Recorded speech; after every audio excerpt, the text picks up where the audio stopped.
Hello everyone, welcome to my academy channel. जैसा कि मैंने स्टार्ट किया ह्यूमन फिजियोलॉजी का पहला चैप्टर जिसका नाम है breathing and exchange of gases. किस तरीके से हम सांस लेते हैं, फिजिकल प्रोसेस करते हैं और किस तरीके से हम बोल सकते हैं गैसेस का एक्सचेंज होता है हमारे बॉडी पार्ट्स में। ओके, तो हम लोग इस चैप्टर में यही पढ़ने वाले हैं। पहला लेक्चर हो चुका था जिसमें मैंने पढ़ा है रिस्पिरेटरी ऑर्गन क्या होते हैं, किस पे डिपेंड करते हैं, हैबिटेट हो गया, लेवल ऑफ ऑर्गेनाइजेशन हो गया, ह्यूमन रेस्पिरेटरी सिस्टम किस तरीके से बना हुआ, किस तरीके से हम बोल सकते हैं ब्रीथिंग करते हैं, क्या मैकेनिज्म है, आज हम लोग उसे पढ़ने जा रहे हैं। उससे पहले जो मैकेनिज्म है ब्रीथिंग का पढ़ने से पहले हम लोग एक बार देख लेते हैं कि जो रिस्पायरेशन की जो स्टेप है वो कैसे काम कर रहे थे। जब हम लोग गैस को अपने बॉडी के अंदर लेते हैं, ठीक है, मान लीजिए मैंने एयर को अपने बॉडी के अंदर लिया तो क्या हुआ, इनहेल मैं कर रही हूँ। ये इस किसकी वजह से हो रहा है, जो मैकेनिज्म होगा क्या होगा, इंस्पायरेशन होगा, क्योंकि मैंने एटमॉस्फेरिक एयर को अपने बॉडी के अंदर लिया है। अगर मैं अपने बॉडी से एयर को बाहर निकाली तो ये क्या है, एक्सपायरेशन हो रहा है, मैं एक्सहेल कर रही हूँ। ये भी क्या हो रहा है, मैं अपने लंग्स से जो भी बोल सकते हैं CO2 है उसको बाहर की तरफ निकाल रही हूँ। तो ये पहला प्रोसेस हो गया। दूसरे प्रोसेस में क्या होता है, गैसेस का डिफ्यूजन होता है। मान लीजिए एयर जो है बाहर से आया, ठीक है, लंग्स के पास पहुंचने वाला है और यहाँ से एयर बाहर चला गया, ठीक है, यहाँ पे ऑक्सीजन रिच होगा, ये जो होगा CO2 रिच होगा, जो एयर बाहर निकला है। जो बॉडी के अंदर आएगा लंग्स के अंदर एयर, उसको हम इस प्रोसेस को क्या बोलेंगे, इंस्पायरेशन। और भी थोरेसिक चेंजेस भी देखने को मिलेगा। जो थोरेसिक चेंज करना इससे ज़रूरी है ताकि हम लोग वॉल्यूम को बढ़ा सके, लंग्स की जो कैपेसिटी है उसको इंक्रीज कर सके। और जो एयर हमने बाहर निकाला है, ठीक है, उस प्रोसेस को हम लोग क्या बोलेंगे, एक्सपायरेशन बोलेंगे। आज हम लोग वही पढ़ने वाले हैं। इसके बाद जो एयर हमने अपने बॉडी के अंदर ड्रॉन कर लिया है, अंदर ला लिया है, उसका क्या होगा, जो एल्वोलाई है यहाँ पे एक्चुअली क्या होता है, गैसियस बोल सकते हैं पहला साइट है, ठीक है, लंग्स के अंदर एक पहला साइट है जहाँ पे एक्चुअल गैसेस डिफ्यूजन हो रहा है। इसके पास एल्वोलाई के पास क्या होगा, ऑक्सीजन रिच एयर होंगे। कैपिलरीज से ही क्या होता है, हमेशा हम बोल सकते हैं डिफ्यूजन होता है, चाहे लंग्स के साइड हो चाहे टिश्यूज के साइड हो, याद रखिएगा। पहले देख लीजिए, मान लीजिए हमारा हार्ट है, 4 चैम्बर, ये राइट साइड हो गया, लेफ्ट हो गया, ये राइट आर्ट्रिया हो गया, लेफ्ट आर्ट्रिया हो गया, राइट वेंट्रिकल हो गया, ये हो गया लेफ्ट वेंट्रिकल। जो भी हम बोल सकते हैं हमारी बॉडी में डीऑक्सीनेटेड ब्लड है, कहाँ आ रहे हैं, राइट आर्ट्रियम में आ रहे हैं, ठीक है, मैं एक साथ बोल रही हूँ, वेना कावा के आ रहे हैं, ठीक है, किसके थ्रू आ रहे हैं, वेना कावा के थ्रू आ रहे हैं। चाहे सुपीरियर आ रहे हैं तो अपर बॉडी साइड से आएंगे डीऑक्सीनेटेड ब्लड, और लोअर साइड से इंफीरियर वेना कावा के थ्रू आएंगे। फिर यहाँ पे इस तरीके से ओपन होगा, जो राइट वेंट्रिकल है यहाँ से क्या निकलेगा, पल्मोनरी, याद रखिएगा यहाँ पे अपोजिट हो जाता है। जो डीऑक्सीनेटेड ब्लड लेके जाते हैं पल्मोनरी, यहाँ पे क्या हो जाएगा, आर्टरी हो जाएगा। कहाँ लेके जाएंगे, ये लेके जाएंगे लंग्स के साइड। और फिर आगे चल के यही पल्मोनरी आर्टरी, याद रखिएगा जो आर्टरी शब्द है ये क्या करता है, हमेशा ब्लड को बोल सकते हैं हार्ट से दूर लेके जाता, और जो वेन्स होते हैं हमेशा ब्लड को कहाँ लेके आते हैं, किसकी तरफ लेके आते हैं, हार्ट की तरफ लेके आते हैं। सिर्फ शब्दों का खेल है, ठीक है। तो जो पल्मोनरी आर्टरी है ये क्या करते हैं, डीऑक्सीनेटेड ब्लड कहाँ से लेके जा रहे हैं, राइट वेंट्रिकल से लेके लंग्स के पास जा रहे हैं, लेकिन ये डायरेक्टली डिवीजन नहीं करा सकते हैं। ये छोटे छोटे बोल सकते हैं कैपिलरी में मतलब ब्रांचिंग दिखाने लगते हैं। तो कैपिलरी के पास क्या हो गया, डीऑक्सीनेटेड ब्लड हो गया। कैसी कैपिलरी है, पल्मोनरी कैपिलरी है, याद रखिएगा ये पल्मोनरी कैपिलरी है। तो इसके पास क्या है, डीऑक्सीनेटेड ब्लड है, ठीक है। अब क्या होगा, यहाँ पे पहला साइट है जहाँ पे गैसेस एक्सचेंज होगा। इसके पास क्या है, CO2 है, किसके पास है, डीऑक्सीनेटेड ब्लड के पास है। मीन्स इसके पास ऑक्सीजन भी है, बट इसमें क्या है, डीऑक्सीनेटेड ब्लड में ये होता है कि यहाँ पे CO2 की मात्रा ज़्यादा है, ब्लड में जो सॉल्युबिलिटी है CO2 गैस की ये ज़्यादा है एज कम्पेयर टू ऑक्सीजन, ये होता है, ठीक है। तो यहाँ पे क्या होगा, डीऑक्सीनेटेड ब्लड में CO2 का एक्सचेंज हो जाएगा, एल्वोलाई की तरफ चला जाएगा, और जो एल्वोलाई के पास ऑक्सीजन होगा ये कहाँ डिजोल्व हो जाएगा, हम बोल सकते हैं जो ये पल्मोनरी कैपिलरी है यहाँ होगा। आगे चल के पल्मोनरी कैपिलरी क्या बनाएंगे, थोड़ा सा बड़ा हम बोल सकते हैं स्ट्रक्चर बनाएंगे, छोटे छोटे ब्रांचिंग है, आगे चल के एक बड़ा स्ट्रक्चर बनाएंगे जिसका नाम है पल्मोनरी वेन्स, ठीक है, पल्मोनरी वेन्स बनाएंगे। इनके पास क्या होगा, प्योरली ऑक्सीनेटेड ब्लड होगा, क्योंकि डायरेक्टली कहाँ से आ रहे हैं, ये तुरंत यहाँ पे गैसेस एक्सचेंज हो रहा है, आप बोल सकते हैं यहाँ पे डिफ्यूजन हो रहा है एल्वोलाई के पास। तो उनके पास क्या हो गया, प्योरली ऑक्सीनेटेड ब्लड है। कहाँ आएंगे, लेफ्ट आर्टरिया ऑरिकल के पास आएंगे। इसके बाद लेफ्ट वेंट्रिकल के पास क्या होगा, अरोटा होगा। अरोटा क्या करता है, ये जो ऑक्सीनेटेड ब्लड है जितने भी टिश्यू उनके पास पहुंचाने की कोशिश करता है। अब यहाँ पे ये पूरा इस तरीके से जाएंगे, किसके थ्रू जाएंगे, मान लीजिए आर्टरी के थ्रू जाएंगे। मान लीजिए कोई ऑर्गन है, वहाँ के जो ऑर्गन के पास जो टिश्यूज हैं उनके पास फिर से क्या होंगे, आर्टरीज छोटी छोटी कैपिलरी में टूट जाएंगे, ठीक है, कैपिलरीज में टूट जाएंगी। और फिर यहाँ पे क्या होगा, टिश्यू के पास दूसरी बार, देखिए यहाँ पे अरोटा के थ्रू, आर्टरी के थ्रू क्या हो गया, थर्ड स्टेप हो गया, क्या ट्रांसपोर्टेशन हो रहा है गैसेस का, ठीक है, ब्लड के थ्रू हो रहा है क्योंकि इनमें ब्लड फ्लो करते हैं। इसके अलावा फिर हम टिश्यू साइड पे जाएंगे तो जहाँ पे हम बोल सकते हैं जो सिस्टमैटिक कैपिलरी है, यहाँ पे आर्टरी तुरंत यहाँ पे डिफ्यूजन नहीं करा सकती है, कैपिलरीज क्या कराती हैं, डिफ्यूजन कराती है, चाहे लंग्स के साइड हो चाहे टिश्यू के साइड हो। जो सिस्टमैटिक कैपिलरी होंगी ना, ये क्या करेंगे, टिश्यू के पास क्या है, खूब CO2 है। क्यों है, क्योंकि यहाँ पे ऑक्सीजन की कमी है, क्योंकि एक एक सेल जो है टिश्यू का वो क्या कर रहा है, अपना सेलुलर रिस्पायरेशन कर रहा है। में जो भी glucose, amino acid, fatty acid बन चुके हैं उनमें क्या करा रहा है, रिस्पायरेशन करा रहा है, उनको तोड़ तोड़ के वहाँ से CO2 वाटर निकाल रहा है और जो एनर्जी मिल रही है उसको ट्रैप कर रहा है ATP के फॉर्म में। तो इनके पास क्या होगा, ढेर सारा CO2 होगा, तो जो हमारी पल्मोनरी कैपिलरीज हैं वो क्या करेंगी, ऑक्सीडेंटेड ब्लड उनको देंगी और उनसे जो CO2 होगा उसको लेके फिर आगे की तरफ जाएंगी। आगे जो एक हमारे सिस्टमैटिक, याद रखेगा, जो सिस्टमैटिक कैपिलरी है वो आगे चल के वेन्स से बन जाएंगे और वेन्स के पास हम जाते हैं, डीऑक्सीडेंटेड ब्लड होता है। फिर आगे की तरफ और बड़ा वेन्स बनेगा, वेना कावा, फिर यही साइकिल रिपीट होगा। तो ये हम बोल सकते हैं कि क्या हो रहा है, डबल सर्कुलेशन भी हो रहा है। और ये इसलिए मुझे बताना जरूरी था क्योंकि आज हम लोग देखेंगे किस तरीके से ब्लड आगे चल के कैसे कैसे अपना डिफ्यूजन शो कर रहा है। एक बार लंग्स के साइड डिफ्यूजन शो करेगा, ठीक है, फर्स्ट टाइम किसके थ्रू होगा, एल्वियुलर मेम्ब्रेन के साथ होगा। दूसरी बार जब ये पूरी तरीके से गैसियस यहाँ पे हम बोल सकते हैं ट्रांसपोर्टेशन हो गया, तो टिश्यू के पास, जो टिश्यू है उनके पास क्या है, उनके पास CO2 भर भर के पड़ा हुआ, क्योंकि एक एक जो टिश्यू है, जो सेल है, उसने क्या किया, सेलुलर रिस्पायरेशन किया है। हम जानते हैं जो ग्लूकोज का कंप्लीटली कंबशन करा रहे हैं, ऑक्सीडेशन करा रहे हैं, तो यहाँ पे क्या हो जाएगा, CO2 भर भर के निकलेंगे, साथ में एनर्जी भी बनेगी, बट लेकिन CO2 ज़्यादा है तो ये कैसे हो जा रहा है, डीऑक्सीडेंटेड हो जा रहे हैं, इनके पास ऑक्सीजन की कमी हो जा रही है। तो यहाँ पे जो सिस्टमैटिक कैपिलरी होगी वो क्या करेगी, डिफ्यूजन कराएगी, दूसरी बार सेकेंड टाइम डिफ्यूजन होगा। जो इसके पास आगे चल के जो ब्लड हो जाएगा वो कैसे हो जाएगा, डीऑक्सीडेंटेड हो जाएगा। मीन्स इसके पास ऐसा ब्लड है जिसके पास ऑक्सीजन बहुत लो मात्रा में है लेकिन CO2 की बोल सकते हैं ज़्यादा प्रेजेंट है, ठीक है। CO2 यहाँ पे ब्लड में ज़्यादा प्रेजेंट है, आगे चल के वो बड़ा हम बोल सकते हैं वेन बनाएगा, वेन के बाद अगर वो हार्ट के पास लेके जा रहा है तो वेना कावा बनाएगा, फिर से वही सारे स्टेप शुरू हो जाएंगे। तो चलिए स्टार्ट करते हैं अपना टॉपिक जिसका नाम है मैकेनिज्म ऑफ ब्रीथिंग। किस तरीके से ब्रीथिंग हो रहा है, क्या इसका मैकेनिज्म है। चलिए, breathing involve 2 stages, inspiration during which atmospheric air is drawn in, देखिए बॉडी के अंदर आ रहा है। जब हम लोग क्या करते हैं, सांस लेते हैं, सांस को अपने अंदर खींचते हैं, एयर को अपने अंदर ड्रॉन करते हैं, तो उस प्रोसेस को क्या बोलते हैं, एक्सपायरेशन कहते हैं। And expiration by which the alveolar air is released out, ठीक है। एक्सपायरेशन में क्या करते हैं, हम अपने जो लंग्स हैं, जो एल्वुलाई के एयर है उसको क्या करते हैं, बाहर करते हैं, ठीक है। The movement of air into and out the lung is carried out by creating a pressure gradient between the lungs and atmosphere। जो हम लोग एयर को अपने लंग्स से बाहर कर रहे हैं, लंग्स के अंदर ला रहे हैं, कि इतना आसान नहीं है। ये कैसे हो रहा है, प्रेशर ग्रेडियंट क्रिएट करना पड़ रहा है। हम जानते हैं कि जो एयर है वो फ्लो करता है कहाँ से, हाइयर, जहाँ पे उसका हाई बोल सकते हैं ग्रेडियंट है, जहाँ पे उसका हाई प्रेशर है वहाँ से कहाँ जाएगा, अपने लोअर ग्रेडियंट पे जाएगा। एयर ऐसे फ्लो करता है क्योंकि सिंपल डिफ्यूजन का मतलब यही होता है अपने हाइयर ग्रेडियंट से अपने लोअर ग्रेडियंट तक जाना है। तो हमें ऐसा क्या करना पड़ेगा कि हमारे बॉडी में एयर आए और हम उससे बाहर भी निकाल पाए, तो हमें ग्रेडियंट क्रिएट करना पड़ेगा, ठीक है। आगे देखते हैं, यहाँ पे लिखा गया इंस्पायरेशन के बारे में, can be occur if the pressure with in the lungs, intra pulmonary pressure, intra का मतलब कि लंग्स के अंदर, इंट्रा मतलब एक लंग से उसके अंदर देखेंगे, pulmonary pressure is less than the atmospheric pressure, that is there is a negative pressure in the lungs with respect to atmospheric pressure.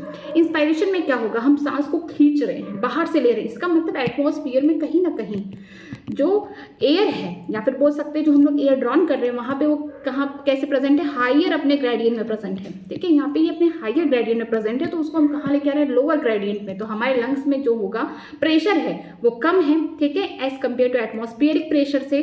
तो इसकी वजह से हम लोग एयर को बाहर से अपने अंदर ला पा रहे हैं, ठीक है।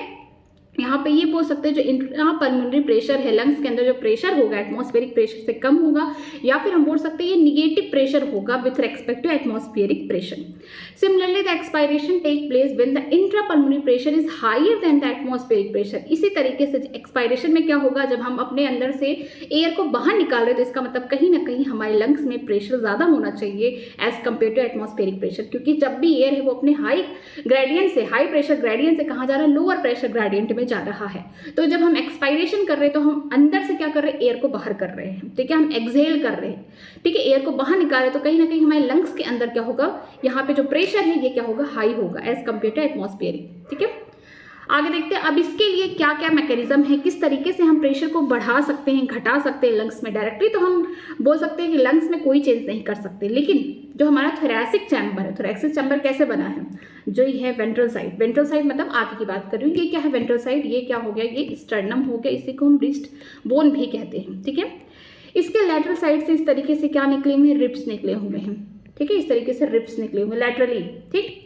आगे की तरफ हम बोल सकते हैं लोअर साइड डोम शेप का यहाँ पे डायफ्राम है, ये मस्कुलर मसल है। फिर हम लोग बात करते हैं डॉर्सल साइड, मीन्स पीछे की साइड की बात कर रही हूँ। डॉर्सल साइड वहाँ पे क्या है, वर्टिब्रल कॉलम है, ठीक है, इस तरीके से मैं वर्टिब्रल कॉलम को शो कर रही हूँ। तो ये क्या है, ये थोरैसिक चैम्बर हो गया, इसी के अंदर हमारे क्या है, 2 लंग्स प्रेजेंट है और साथ में हार्ट भी प्रेजेंट है। ये पूरी तरीके से हम बोल सकते हैं जो रिब्स है, ये पूरी तरीके से इस तरीके से रिब केज भी बना रहा है। रिब केज तो कैसे बनता है, ठीक है, इसी तरीके से रिब केज बनता है। तो ये जो थोरैसिक बोल सकते हैं, जो थोरैसिक चैम्बर है, जो वेंट्रल साइड में किससे बना हुआ, जुड़ा हुआ था, स्टर्नम से या फिर ब्रेस्ट बोन से जुड़ा हुआ है। लैटरल साइड से कैसे बना हुआ है, यहाँ पे हम बोल सकते हैं रिब्स से बना हुआ है, ये देखिए रिब्स है, ठीक है। फिर अब बात करते हैं डॉर्सल साइड में किससे बना हुआ है। डॉर्सल साइड में हमारे क्या प्रेजेंट है, वर्टिब्रल कॉलम प्रेजेंट है, उनसे जुड़ा हुआ है। लोअर साइड में देखेंगे तो यहाँ पे डोम शेप, ये डोम शेप है, ये आर्क जैसा शेप है, ठीक है, फ्लैटन शेप नहीं है, ये डोम शेप है। ये क्या है, डायफ्राम है। तो ये क्या है, हमारा थोरैसिक चैम्बर है। अगर हम कोई भी चेंज अपने थोरैसिक चैम्बर में करेंगे तो उसका पूरा असर आपको कहाँ देखने को मिलेगा, लंग्स पे। तो इसका मतलब ये है कि अगर हम अपने लंग्स में कोई चेंज चाहते हैं तो कहीं ना कहीं हमें अपने थोरैसिक चैम्बर में कुछ ना कुछ चेंज करना पड़ेगा। जो हमारी रिब्स होती है ना, ये देखिए रिब्स, इनकी खुद की कुछ मसल्स होती हैं जो बाहर से दिखती है मसल, उनको क्या बोलते हैं, एक्सटर्नल इंटरकॉस्टल मसल बोलते हैं, ठीक है। एक्सटर्नल इंटरकॉस्टल मसल, जब उनको हटा दिया जाए तो उसके अंदर दूसरी मसल होती है, उसको बोलते हैं इंटरनल इंटरकॉस्टल मसल, ठीक है। यहाँ पे 2 ही मसल्स बहुत इंपॉर्टेंट है। पहला क्या है, जो लोअर शेप में, लोअर साइड में यहाँ पे डोम शेप का क्या है, डायफ्राम, ये हेल्प करेगा इंस्पायरेशन एक्सपायरेशन में। दूसरा कौन होगा, जो एक्सटर्नल इंटरकॉस्टल मसल है रिब्स की, ये मदद करेंगी एक्सपायरेशन या फिर बोल सकते हैं इंस्पायरेशन में, ठीक है। आगे देखते हैं। अब देखिए यहाँ पे हम लोग इंस्पायरेशन शुरू करने जा रहे हैं, तो उससे पहले कुछ बातें एकदम इंपॉर्टेंट है, उनको यहाँ पे नोट कर लीजिए। The diaphragm and specialised set of muscle external and internal intercostal muscle between the ribs help in generation of such gradient. हमें अपने लंग्स में कुछ तो प्रेशर ग्रेडियंट जनरेट करना पड़ेगा। मान लीजिए मैंने इंस्पायरेशन ईजिली नहीं कर पाएंगे। क्यों नहीं कर पाएंगे, क्योंकि बाहर का जो एटमॉस्फेयर है उसमें जो प्रेशर है हाई होना चाहिए, हमारे लंग्स का प्रेशर उसके कंपेयर में क्या होना चाहिए, लो होना चाहिए। तो मैं कैसे लो कर सकती हूँ, अगर प्रेशर को आपने कभी बॉयल्स का पढ़ा होगा तो प्रेशर इन्वर्सली प्रोपोर्शनल होता है वॉल्यूम। अगर मुझे प्रेशर को क्या करना है, कम करना है तो हमें अब वॉल्यूम को बढ़ाना पड़ेगा, मुझे लंग्स के अपने वॉल्यूम को बढ़ाना पड़ेगा। ये भी हमारे लिए पॉसिबल नहीं कि हम डायरेक्टली अपने लंग्स के वॉल्यूम को बढ़ा दें, ये भी नहीं कर सकते। तो हमें थोरैसिक जो चैम्बर है उनमें कुछ ऐसा चेंज करना पड़ेगा, उनका वॉल्यूम बढ़ा देंगे अगर, तो कहीं ना कहीं डायरेक्टली उसका इफेक्ट आपको लंग्स में देखने को मिलेगा। तो ये किसकी वजह से हो रहा है, डायफ्राम की मदद से हो रहा है। ये भी एक मसल है। और स्पेशल शेड जो मसल है किसकी, रिब्स की जो मसल है, जो पहला मसल क्या है, एक्सटर्नल इंटरकॉस्टल मसल है। दूसरी हम बोल सकते हैं इंटरनल इंटरकॉस्टल मसल है। ये कहाँ प्रेजेंट होती है, रिब्स के बीच प्रेजेंट होती है। जो हम बोल सकते हैं रिब्स है उनके बीच में मसल्स प्रेजेंट होती है। बाहर वाला क्या है, एक्सटर्नल इंटरकॉस्टल है, उसके अंदर कौन होगा, इंटरनल इंटरकॉस्टल मसल होगा, जो क्या करेंगे, ग्रेडियंट बनाने में हेल्प करेंगे। Inspiration is initiated by contraction of diaphragm which increases the volume of thoracic chamber in anterior posterior axis। देखिए स्ट्रक्चर में मैंने बताया था कि इस तरीके से क्या हो गया, रिब्स हो गया, ये कौन हो गया, स्टर्नम, सपोज करिए ये रिब्स हो गया। और नीचे की साइड, ये साइड कौन है, ये डोम शेप का हमारा क्या है, डायफ्राम है। पीछे की साइड डॉर्सल साइड की मैं बात करूं, मैं इस तरीके से बना दे रही हूँ, जो डॉर्सल साइड है ये पीछे की साइड क्या है, हमारा वर्टिब्रल कॉलम है। तो मुझे क्या करना है, अपना वॉल्यूम बढ़ाना है। क्यों वॉल्यूम बढ़ाना है, क्योंकि प्रेशर कम हो जाएगा। प्रेशर किससे कम करना है, एटमॉस्फेरिक प्रेशर से हमें कम रखना है, ताकि मैं एयर को अपने अंदर ले सकूं। जब बाहर हाई प्रेशर रहेगा तो वो आराम से लोअर प्रेशर में आ जाएगा, मीन्स इंस्पायरेशन हो जाएगा। तो ये प्रेशर को किस तरीके से मैं अपने लंग्स के अंदर कम करूं, तो यहाँ पे मुझे क्या करना पड़ेगा, जो मेरे थोरैसिक चैम्बर है उनमें चेंज करना पड़ेगा। तो मैं चेंज कैसे कर सकती हूँ, मुझे वॉल्यूम बढ़ाना है। वॉल्यूम में कैसे बढ़ाऊंगी, जो ये मसल है, ठीक है, डायफ्राम की जो मसल है पहले डोम शेप की थी, अगर मैं इसे फ्लैट कर दूँ इस तरीके से, ये डोम शेप से मैं इसे फ्लैट कर दूँ तो वॉल्यूम बढ़ गया, ठीक है। और जो एक्सटर्नल इंटरकॉस्टल मसल है इस तरीके से यहाँ पे प्रेजेंट है, ये देखिए इनके बीच बीच में इस तरीके से प्रेजेंट है, रिब्स के बीच में, तो मैं उसको क्या करूँ, कॉन्ट्रैक्ट करूँ, खींच दूँ, ठीक है, खिंचाव कर दूँ, तो उसमें वॉल्यूम बढ़ जाएगा। तो जो ये डायफ्राम है कहीं ना कहीं एंटीरियर पोस्टीरियर पोर्शन में है, मीन्स नीचे की तरफ इस तरीके से एंटीरियर पोस्टीरियर हो गया, और इधर वाला पोर्शन की बात करते हैं वेंट्रल हो गया, पीछे डॉर्सल हो गया। अगर मैं कोई चेंजेस एक्सिस पे कर रही हूँ, जिस एक्सिस में मैं हूँ सेम एक्सिस पे कर रही हूँ, तो क्या होगा, ये हम बोल सकते हैं एंटीरियर पोस्टीरियर चेंज होगा। लेकिन अगर मेरे आगे और पीछे इस तरीके से चेंज होगा, ये क्या होगा, हम बोल सकते हैं डॉर्सो वेंट्रल होगा या फिर वेंट्रो डॉर्सल बोल सकते हैं। ठीक है, अगर मैं पहला क्या करूं, जो ये बोल सकते हैं जो डायफ्राम है, ठीक है, इसमें मैं कॉन्ट्रैक्शन कर रही हूँ। कॉन्ट्रैक्शन करूंगी तो डोम शेप से पहले ये कैसे था, डोम था, अब आगे चल के ये क्या हो जाए, फ्लैट हो जाए इस तरीके से। मिस मान लीजिए डोम शेप का है, ठीक है, इस तरीके से आगे चल के फ्लैट हो जाए, तो मिस इतना वॉल्यूम तो बढ़ा ना। वॉल्यूम बढ़ने का मतलब ये है कि प्रेशर कम हुआ लंग्स के अंदर, तो यहाँ पे क्या हो जाएगा, मैंने क्या किया, सेम एक्सिस पे डायफ्राम को क्या किया, कॉन्ट्रैक्ट किया, जिसकी वजह से यहाँ पे वॉल्यूम बढ़ा है। ठीक है, दूसरा क्या है, जो एक्सटर्नल इंटरकॉस्टल मसल है उसमें मैंने खिंचाव कर दिया है। जब मैं इसे खिंचाव करूंगी, कोई भी अगर आप कभी भी बैलून को फुलाइए, ठीक है, उसमें हवा भरिए, तो उसको एक बार खींचेंगे तो उसमें क्या होगा, स्ट्रेच कर रहे हैं तो उसमें पूरा एयर इजीली चला जाएगा। ठीक है, उसमें आप एयर जल्दी जल्दी भर सकते हैं। क्यों, क्योंकि आपने उसको पूरा खींच दिया, उसका वॉल्यूम पता चल जाएगा आपको कि कितना बड़ा है। तो इसी तरीके से जो हमारा एक्सटर्नल इंटरकॉस्टल मसल है, कहाँ पे प्रेजेंट है, रिब्स के बीच में प्रेजेंट है, उनकी मसल्स है, तो उसमें भी अगर मैं खिंचाव करूंगी तो क्या होगा, यहाँ पे वॉल्यूम बढ़ेगा। जैसे जैसे वॉल्यूम बढ़ेगा वैसे वैसे प्रेशर क्या होगा, कम होता जाएगा लंग्स के अंदर। ठीक है, तो यहाँ पे हम बोल सकते हैं कि इंस्पायरेशन के लिए जब हम लोग क्या कर रहे हैं, इनहेल कर रहे हैं गैसेस को, तो उस समय क्या होगा कि जो कॉन्ट्रैक्शन होगा डायफ्राम में, ये क्या कर रहा है, इंक्रीज कर रहा है वॉल्यूम। किसका इंक्रीज कर रहा है वॉल्यूम, थोरैसिक चैम्बर का वॉल्यूम इंक्रीज कर रहा है एंटीरियर पोस्टीरियर एक्सिस पे। The contraction of external intercostal muscle lift up and the ribs and sternum causes increase in the volume of thoracic chamber in the dorsoventral axis। ठीक है, अगर मैं बात करती हूँ रिब्स की, तो रिब्स के जो मसल्स हैं, ठीक है, एक्सटर्नल वाले, इंटरनल नहीं, एक्सटर्नल इंटरकॉस्टल मसल, वो क्या हो रही है, लिफ्ट अप हो रही हैं। ठीक है, उनमें भी कॉन्ट्रैक्शन देखने को मिल रहा है, और साथ में स्टर्नम में तो ये क्या कर रही हैं, ये डॉर्सोवेंट्रल यहाँ पे एक्सिस पे क्या कर रही हैं, ये वॉल्यूम को बढ़ा रही हैं। वॉल्यूम बढ़ा तो मतलब कि प्रेशर कम हो गया किसमें, लंग्स में। The overall increase in the thoracic volume causes the similar increase in pulmonary volume. ठीक है, जैसे जैसे आपने थोरैसिक वॉल्यूम बढ़ाया, थोरैक्स का वॉल्यूम बढ़ाया, कहीं ना कहीं आपने लंग्स के या फिर पल्मोनरी वॉल्यूम बढ़ा दिया है। An increase in the pulmonary volume decrease in the intra pulmonary pressure to less than the atmospheric pressure which force the air from the outside to move into the lungs is called, that is inspiration. आपने जिस तरीके से pulmonary volume को बढ़ाया, means lungs के अंदर के volume को अगर आपने बढ़ा दिया, तो कहीं ना कहीं जो लंग्स के अंदर प्रेशर है, जो इंटर पल्मोनरी प्रेशर है, उसको क्या कर दिया है, कम कर दिया है, एज कंपेयर टू किससे, एटमॉस्फेरिक प्रेशर से। आपने उससे क्या कर दिया है, कम कर दिया, जिसकी वजह से जो एयर होगा वो एटमॉस्फेयर से ईजिली अपने हाई बोल सकते हैं ग्रेडियंट से, हायर ग्रेडियंट से कहाँ आएगा, लोअर ग्रेडियंट की तरफ ईजिली मूव कर जाएगा। क्यों मूव कर जाएगा, क्योंकि हमने क्या किया, थोरैसिक चैम्बर में चेंज करके हमने जो पल्मोनरी प्रेशर है उसको कम कर दिया है, या फिर बोल सकते हैं हमने इंट्रा पल्मोनरी वॉल्यूम को बढ़ा दिया है, जिसकी वजह से प्रेशर कम हो चुका है। तो जो एटमॉस्फेयर के एयर होंगे वो ईजिली अंदर आ सकते हैं बॉडी के अंदर। वो क्या हो गया, इंस्पायरेशन। याद रखेगा, जो इंस्पायरेशन था उसमें हमने क्या किया था कि जो एटमॉस्फेयर का ग्रेडियंट था, हायर प्रेशर था, उसको ज़्यादा रखा एज कम्पेयर टू लंग्स के प्रेशर से। ठीक है, उसमें हमने क्या किया, हमने वॉल्यूम को बढ़ाया, थोरैसिक चैम्बर के वॉल्यूम को बढ़ाया, तो कहीं ना कहीं लंग्स के वॉल्यूम भी इंक्रीज हो गए। जब लंग्स का वॉल्यूम बढ़ गया तो कहीं ना कहीं प्रेशर तो कम हो गया ऑटोमेटिकली हमारे लंग्स का। तो अब हम चाहते हैं एक्सपायरेशन करना। एक्सपायरेशन तभी होगा जब हमारे लंग्स के प्रेशर क्या होंगे, हायर होंगे एज कम्पेयर टू एटमॉस्फेयर के प्रेशर में। तो अब हमें प्रेशर को ज़्यादा करना है, तो इसका मतलब कहीं ना कहीं हमें अपने लंग्स के वॉल्यूम को कम करना पड़ेगा। और कम कैसे होगा, जिस तरीके से हमने बढ़ाया है फिर से हम उसे उसी पोजीशन में ला देंगे तो कम हो जाएगा। जैसे कि हमने इंस्पायरेशन में क्या किया, हमने जो स्टर्नम है, ठीक है, जो एक्सटर्नल इंटरकॉस्टल मसल, उसको क्या किया, एकदम कॉन्ट्रैक्ट कराया, खिंचाव कराया, ताकि वॉल्यूम बढ़ जाए और वहाँ पे क्या हो जाए, प्रेशर कम हो जाए। जो हमारे डायफ्राम है वो पहले डोम शेप से क्या हो गया, फ्लैट हो गया वॉल्यूम बढ़ाने के लिए। तो यहाँ पे क्या हुआ, इनके बीच में हम बोल सकते हैं वॉल्यूम तो बढ़ा, लेकिन जो इंट्रा पल्मोनरी प्रेशर है वो क्या हो गया, कम हो गया as compare to atmospheric pressure. तो अब हमें क्या करना है, एक्सपायरेशन करना, तो कहीं ना कहीं हमें अपने लंग्स के जो प्रेशर है उनको हाई रखना है as compare to atmospheric pressure से। तो हमें क्या करना पड़ेगा, यहाँ पे अब हमें बोल सकते हैं P inversely proportional to V। तो अगर हमें यहाँ पे प्रेशर हाई रखना पड़ेगा तो कहीं ना कहीं अब हमें एक्सपायरेशन में वॉल्यूम को कम करना पड़ेगा। तो वॉल्यूम कैसे कम होगा, जिस तरीके से वॉल्यूम बढ़ाया उसी तरीके से हम कम करेंगे। मीन्स एक्सपायरेशन में यही होगा कि जो डोम शेप का पहले हमारा डायफ्राम फ्लैट हो गया है इंस्पायरेशन में, तो अब फिर से वो डोम शेप में हो जाएगा। तो यहाँ पे हम बोल सकते हैं एंटीरियर पोस्टीरियर एक्सिस में जो हमारा डायफ्राम फ्लैट हुआ था इंस्पायरेशन में, एक्सपायरेशन में कैसे हो जाएगा, डोम शेप में हो जाएगा, अपने ओरिजिनल पोजीशन में आ जाएगा। साथ में जो स्टर्नम है और जो रिब्स के एक्सटर्नल इंटरकॉस्टल मसल है जो अभी कॉन्ट्रैक्ट हुए थे फिर से रिलैक्स हो जाएंगे। मींस जो डॉर्सोवेंट्रल एक्सिस पे क्या कर रहे थे, अपने आप को एकदम कॉन्ट्रैक्ट कर रहे थे, जिसकी वजह से वॉल्यूम बढ़ रहा था, जिसकी वजह से हम बोल सकते हैं प्रेशर कम हुआ था लंग्स में। अब उनको हम फिर से नॉर्मल पोजीशन पे ला देंगे, जिसकी वजह से क्या हो जाएगा, वॉल्यूम कम हो जाएगा। जब वॉल्यूम कम हो जाएगा तो हमारे लंग्स का जो प्रेशर है, जो इंट्रा पल्मोनरी प्रेशर है, ये बढ़ जाएगा। इसकी वजह से एक्सपायरेशन हो पाएगा। तो चलिए देखते हैं।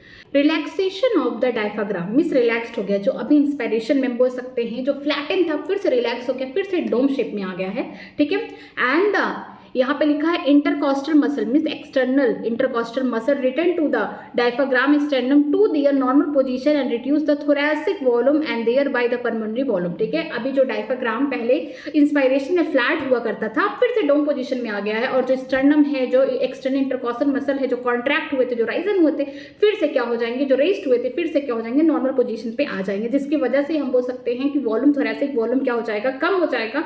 और जिसकी वजह से हमको देखने को मिलेगा जो हमारा पल्मोनरी वॉल्यूम है, मींस जो लंग्स के अंदर का वॉल्यूम है वो भी क्या हो जाएगा, कम। वॉल्यूम कम हुआ तो प्रेशर ज्यादा हो जाएगा। ठीक है, हमारे लंग्स के अंदर। This lead to the increase the intra pulmonary pressure to slightly above the atmospheric pressure causing the expulsion of the air from the lungs, that is expiration. ये क्या करता है, जब हम अपने बोल सकते हैं थोरैसिक वॉल्यूम को क्या किए हैं, कम किए हैं, या फिर बोल सकते हैं जो पल्मोनरी वॉल्यूम है, जो हमारे लंग्स के अंदर का जो वॉल्यूम है उसे कम कर दिए हैं, तो ये कहीं ना कहीं ये दिखा रहा है कि जो हमारे लंग्स के अंदर का जो प्रेशर है वो कहीं ना कहीं हाई है as compare to atmospheric pressure. तो हमारे लंग्स के अंदर जो बोल सकते हैं इंट्रा पल्मोनरी जो प्रेशर है, ठीक है, ये ज्यादा है, एबव है, किससे है, एटमॉस्फेरिक प्रेशर से, जिसकी वजह से हम एयर को बाहर की तरफ निकाल सकते हैं, एक्सपल्जन करा सकते हैं एयर का। इस प्रोसेस को हम क्या बोलते हैं, एक्सपायरेशन कहते हैं। We have the ability to increase the strength of the inspiration expiration with the help of the additional muscle of the abdomen। हमारे पास और भी एबिलिटीज हैं कि हम लोग इंस्पायरेशन एक्सपायरेशन और भी कैसे कर सकते हैं, जो हमारे एब्डोमेन की मसल से उन्हें थोड़ा ट्रेंड करिए। ठीक है, यहाँ पे इंटरनल इंटरकॉस्टल मसल का भी काम होता है, और भी मसल्स होती है एब्डोमेन की जो क्या कराती है, इंस्पायरेशन एक्सपायरेशन कराती हैं। इसके अलावा यहाँ पे आप लिख दीजिए जो एक्सपायरेशन होता है ये कैसा प्रोसेस है, ये पैसिव प्रोसेस है। ठीक है, यहाँ पे लिखिए पैसिव प्रोसेस है, ये सिर्फ 1 सेकेंड में होता है। ठीक है, 1 सेकेंड लगता है यहाँ पे। आगे देखते हैं। On an average a healthy person breathe 12 to 16 times per minute. एक नॉर्मल एडल्ट की बात मैं कर रही हूँ, वो 1 मिनट में 12 से 16 बार ब्रीथिंग कर रहा है, मीन्स इंस्पायरेशन एक्सपायरेशन कर रहा है। The volume of air involve in breathing movement can be estimated by the using spirometer which help in the clinical assessment of the pulmonary function. ठीक है, जो वॉल्यूम है एयर का हमारे लंग्स में, उसे किस तरीके से मेजर किया जाता है, जो ब्रीथिंग कर रहे हैं उसका वॉल्यूम का जो एयर है हम कैसे मेजर कर रहे हैं, स्पायरोमीटर से मेजर कर रहे हैं, जो हमारे क्लिनिकल डायग्नोसिस में हेल्प करेगा। अगर किसी को लंग्स की कोई प्रॉब्लम हो रही है, सांस लेने में दिक्कत हो रही है, तो इसी की मदद से, स्पायरोमीटर की मदद से ही मेजर किया जाता है। तो चलिए एक बार देख लेते हैं इंस्पायरेशन एक्सपायरेशन में क्या हो रहा है। यहाँ पे डायग्राम के थ्रू देखिए, ये किसका है, इंस्पायरेशन का। ठीक है, हमने एयर को बाहर से अंदर लिया है। यहाँ पे एटमॉस्फेयर है, जहाँ पे बोल सकते हैं हाइयर ग्रेडियंट है, या फिर बोल सकते हैं हाइयर प्रेशर है, किसका, यहाँ पे एयर का। और हमारे जो लंग्स है यहाँ पे हमें प्रेशर कम करना पड़ेगा, तो हमें कहीं ना कहीं वॉल्यूम को बढ़ाना पड़ेगा। तो यहाँ पे देखिए क्या होता है, जब एयर बाहर से अंदर की तरफ आ रहा है, एयर क्या कर रहा है, जब एंटर कर रहा है लंग्स के अंदर, तो मतलब कहीं ना कहीं यहाँ पे क्या होगा, जो हमारा डायफ्राग्राम था, डोम शेप का था, वो अब कैसा हो गया, फ्लैटन हो गया, कॉन्ट्रैक्ट हो गया है एंटीरियर पोस्टीरियर एक्सिस में। इसके अलावा हम बात कर सकते हैं जो रिब्स हो गए, जो यहाँ पे स्टर्नम हो गए, वो रेज्ड हो गए, मीन्स वो कॉन्ट्रैक्ट हो गए, जिसकी वजह से यहाँ पे वॉल्यूम क्या हो गया है, बढ़ चुका है। ठीक है, यहाँ पे वॉल्यूम बढ़ चुका है और प्रेशर क्या हो गया है, कम हो चुका है, किसके अंदर, लंग्स के अंदर। तो ईजिली यहाँ पे क्या होगा, एयर बाहर से अंदर आ जाएगा, क्योंकि यहाँ पे वो अपने हाइयर प्रेशर से लोअर प्रेशर की तरफ मूव करता है, मींस हायर ग्रेडियंट से लोअर ग्रेडियंट की तरफ मूव करेगा। कैसे, क्योंकि हमने क्या किया, एंटीरियर पोस्टीरियर में जो डायफ्राग्राम था उसको कॉन्ट्रैक्ट करा दिया है, जो डोम शेप का था अब वो फ्लैटन हो चुका है, वॉल्यूम यहाँ बढ़ चुका है।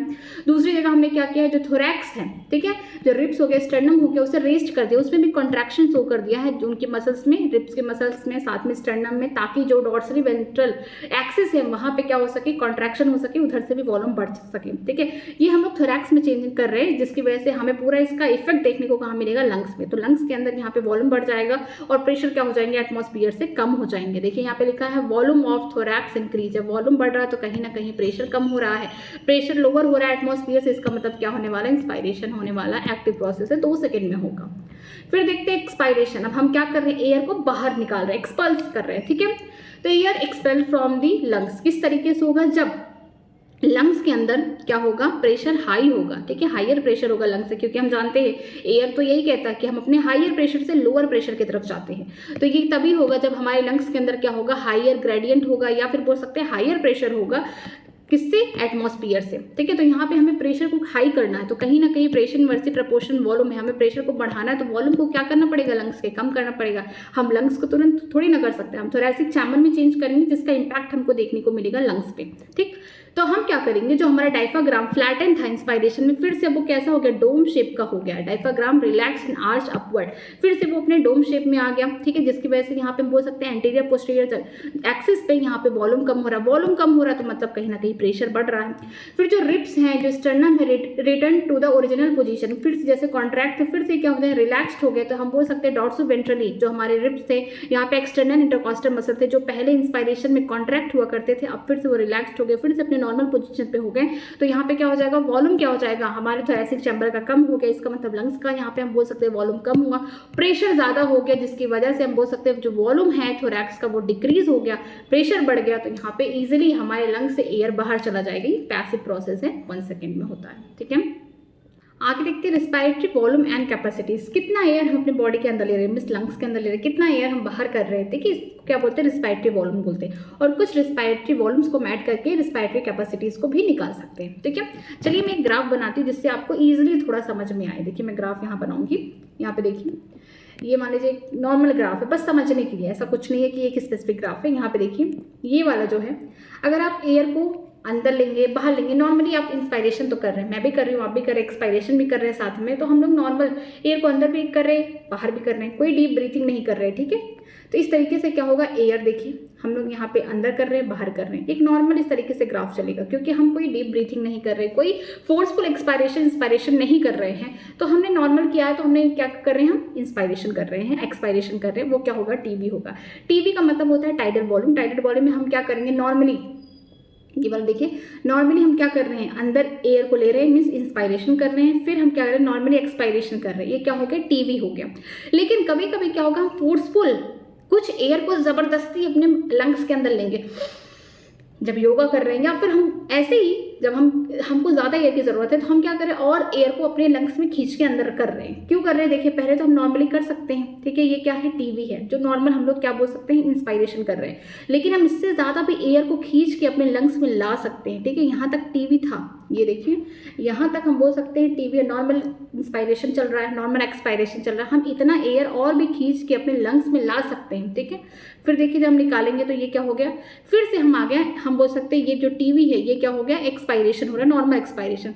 कभी कभी क्या होता है, हम जबरदस्ती अपने लंग्स से और एयर बाहर निकालते हैं, नॉर्मल कंडीशन में वो एयर बाहर नहीं निकलेगा, लेकिन हम जब एक्सपायरेशन कर रहे हैं, जबरदस्ती कर रहे हैं, तब जाके कुछ लंग्स से हमारे एयर एक्स्ट्रा निकल रहा है, तो कहीं ना कहीं कुछ एयर बाहर भी निकल सकता है, ठीक है। लेकिन कुछ ऐसे एयर होते हैं जो हमेशा लंग्स से प्रेजेंट होंगे, चाहे आप नॉर्मल इंस्पायरेशन करें, नॉर्मल एक्सपायरेशन कर डालें, कुछ भी कर डालें, वो लंग्स में प्रेजेंट रहेंगे। तो यहाँ पे लिख लीजिए इसको, ये क्या है, टीवी है, ठीक है। टीवी कैसा टीवी है, ये इंस्पायरेशन जब कर रहे हैं, इनहेल कर रहे हैं, ठीक है, यहाँ पे ये वाला कौन सा है, टीवी है, जब आप क्या करें, नॉर्मली एक्सहेल करें, नॉर्मल, ठीक। लेकिन अगर आप जबरदस्ती एयर को अपने बॉडी में अंदर ले रहे हैं तो ये क्या हो गया, ये हो गया IRV, ठीक है। अब क्या होगा, यहाँ पे कुछ हम क्या करते हैं, एक्स्ट्रा एयर कोशिश करते हैं कि लंग से बाहर निकाले, जबरदस्ती बाहर निकालने की कोशिश, नॉर्मल एक्सपायरेशन हो रहा है, मैं नॉर्मली सांस ले रही हूँ, इनहेल कर रही हूँ, एक्सहेल कर रही हूँ, लेकिन मैं जबरदस्ती और एक्सहेल कर रही हूँ, ठीक है। तो कुछ नॉर्मल तो मैं बोल रही हूँ नॉर्मली एक्सहेल कर रही थी टीवी जितना वॉल्यूम, मीन्स 500 ml अभी हम लोग देखेंगे, लेकिन मैं और जबरदस्ती कुछ एयर को और बाहर निकाल दी अपने बॉडी से, तो क्या हो गया, इसको पूरा मिला के हम क्या बोलेंगे, ERV, इसको बोलते हैं एक्सपायरेटरी रिजर्व वॉल्यूम, ठीक है। लेकिन कुछ वॉल्यूम जो एयर के हैं वो हमेशा रह जाएंगे, चाहे मैं कितना भी जबरदस्ती कर डालूँ अपने लंग्स से, कोशिश कर डालूँ कि मैं एयर बाहर निकाल दूँ, तो ऐसा नहीं होगा, वो कौन होगा, RV हो, इसे बोलते हैं रेजिडुअल वॉल्यूम। ये हमेशा लंग्स से प्रेजेंट होगा, क्यों, क्योंकि ये क्या करेगा, प्रिवेंट फ्रॉम कोलैप्सिंग। अगर पूरा एयर निकल जाएगा हमारे लंग्स से तो क्या हो जाएगा, कोलैप्स होने की चांसेस हो सकते हैं, तो ये क्या करेगा, प्रिवेंट करेगा कोलैप्स होने से लंग्स को, ठीक है। तो इस ग्राफ को एक बार फिर से देखिए, ग्राफ में ये दिया गया है कि आप मैं नॉर्मल सांस ले रही हूँ, सांस नहीं छोड़ रही हूँ, ठीक है, मैं इंस्पायरेशन कर रही हूँ, एक्सपायरेशन कर रही हूँ, नॉर्मली ये क्या है, इंस्पायरेशन है, एक्सपायरेशन, इंस्पायरेशन, एक्सपायरेशन, छोटी छोटी सांसें ले रही हूँ। मैं कोई डीप ब्रीथिंग नहीं कर रही हूँ, मैं कोई ज़बरदस्ती से एयर अपने लंग्स में नहीं ले रही हूँ, मैं कोई ज़बरदस्ती से एयर अपने बॉडी से बाहर नहीं निकाल रही हूँ। मैं एक नॉर्मली ज़िंदगी जी रही हूँ। ठीक है, मुझे अभी कोई ज़रूरत नहीं है कि मैं एक्स्ट्रा एयर अपने लंग्स में लूँ, एक्स्ट्रा एयर अपने लंग्स से बाहर निकालूँ। मैं योगा वगैरह कुछ नहीं कर रही, मैं नॉर्मल कर रही हूँ। ठीक है, तो इस कंडीशन में क्या होगा, नॉर्मल एयर बाहर गया, बाहर से मैं अंदर ली, फिर बाहर गया। ठीक है, इस तरीके से क्या हो रहा है, छोटे छोटे में सांसें लेती जा रही हूँ। इससे क्या हो गया, टीबी से क्या बोलते हैं, टाइडल वॉल्यूम। ठीक है, बहुत छोटे छोटे अमाउंट में मैं अप्रॉक्सीमेटली 500 ml एक बार जब मैं इंस्पिरेशन कर रही हूँ तो 500 ml एयर को अंदर ले रही हूँ। जब मैं फिर से एक्सपायरेशन कर रही हूँ 500 ml अप्रॉक्स बाहर निकाल रही हूँ। बस ये क्या है, एक नॉर्मल बोल सकते हैं, इंस्पायरेशन हो रहा है, एक्सपायरेशन हो रहा है। ठीक है, मेरी बॉडी में।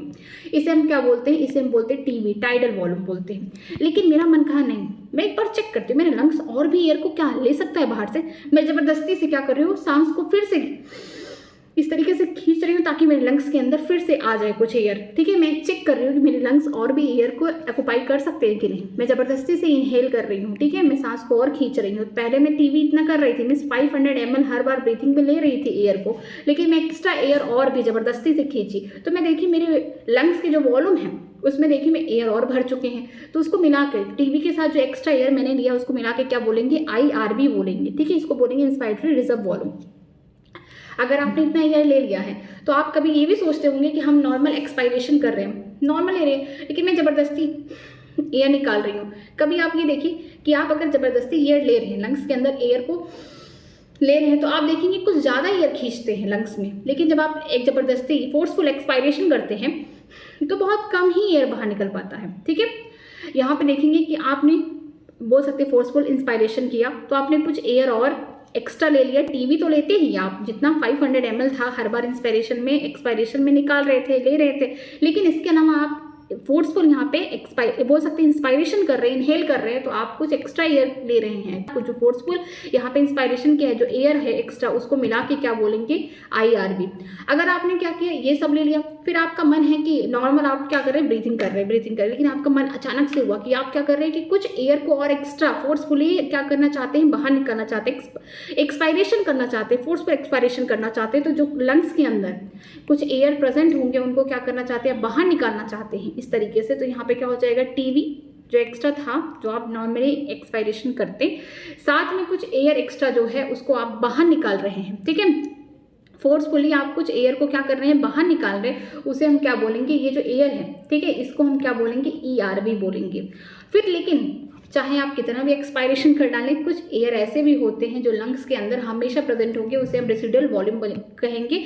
क्यों, क्योंकि ये लंग्स को प्रिवेंट होने से बचाते हैं, कोलैप्स होने से बचाते हैं। ठीक है, आगे देखते हैं टीवी में क्या लिखा गया है, the volume of air inspired और expired during a normal respiration. मैं अभी जैसे बात बोल रही हूँ, मैं कहीं ना कहीं इंस्पायरेशन एक्सपायरेशन तो कर रही हूँ, नॉर्मल ब्रीथिंग है, नॉर्मल मैं सांस ले रही हूँ, इंस्पायर कर रही हूँ, बाहर निकाल रही हूँ, बोल सकती हूँ मैं एयर को बाहर से अंदर ले रही हूँ और फिर बाहर भी निकाल रही हूँ, तो उसे हम क्या बोलेंगे, टीवी बोलेंगे, मिस टाइडल वॉल्यूम बोलेंगे। It approx 500 ml। ठीक है, मैं एक बार ब्रीथिंग जब कर रही हूँ, मैं एक बार इंस्पायरेशन कर रही हूँ, तो उस समय मैं 500 ml एयर को अपने बॉडी के अंदर ले रही हूँ। That is a healthy person may can inspire और expiration approximately 6000 to 8000 ml of air per minute. ऐसा क्यों लिखा गया, इसलिए लिखा गया क्योंकि यहाँ पहले ही बता दिया गया, कोई एडल्ट है, हेल्दी पर्सन है, तो एक मिनट में वो 12 से 16 बार ब्रीथिंग कर सकता है। जब एक बार ब्रीथिंग कर रहा हो, कितने एयर ले रहा है, 500 ml ले रहा है। तो अगर कोई 12 से 16 बार एक मिनट में कर रहा है तो उसको 500 से मल्टीप्लाई कर दीजिए 12 से 16 में, तो आपको देखने को मिलेगा कि एक मिनट में कोई इंसान अगर ब्रीथिंग कर रहा है, इंस्पायरेशन कर रहा है, एक्सपायर कर रहा है एयर को,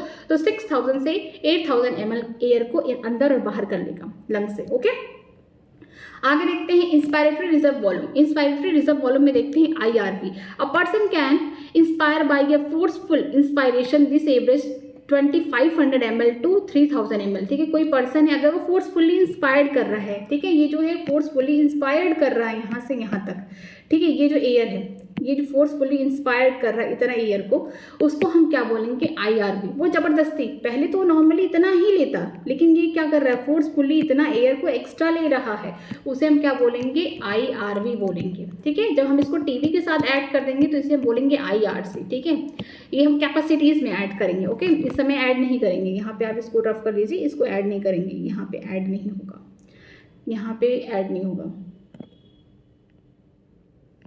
ये देखिए। ठीक, जो एक्स्ट्रा एयर यहाँ पे कोई पर्सन, यहाँ पे फोर्सफुली कोई पर्सन यहाँ पे क्या कर रहा है, एयर को अपने अंदर ले रहा है। वो ले रहा था हर एक नॉर्मल ब्रीदिंग में 500 ml एयर, लेकिन अब क्या कर रहा है, वो फोर्सफुली चेक करना चाहता है कि उसकी लंग्स और भी एयर को ले सकता है कि नहीं अंदर। तो वो क्या कर रहा है, फोर्सफुली यहाँ पे इंस्पायरेशन कर रहा है और ज़्यादा एयर को बाहर से अंदर लाने की कोशिश कर रहा है। तो इसे हम क्या बोलेंगे, IRV बोलेंगे। इसे बोलते हैं इंस्पायरेटरी रिजर्व वॉल्यूम। ठीक है, यहाँ पे जो एवरेज है 2500 ml से 3000 ml होता है।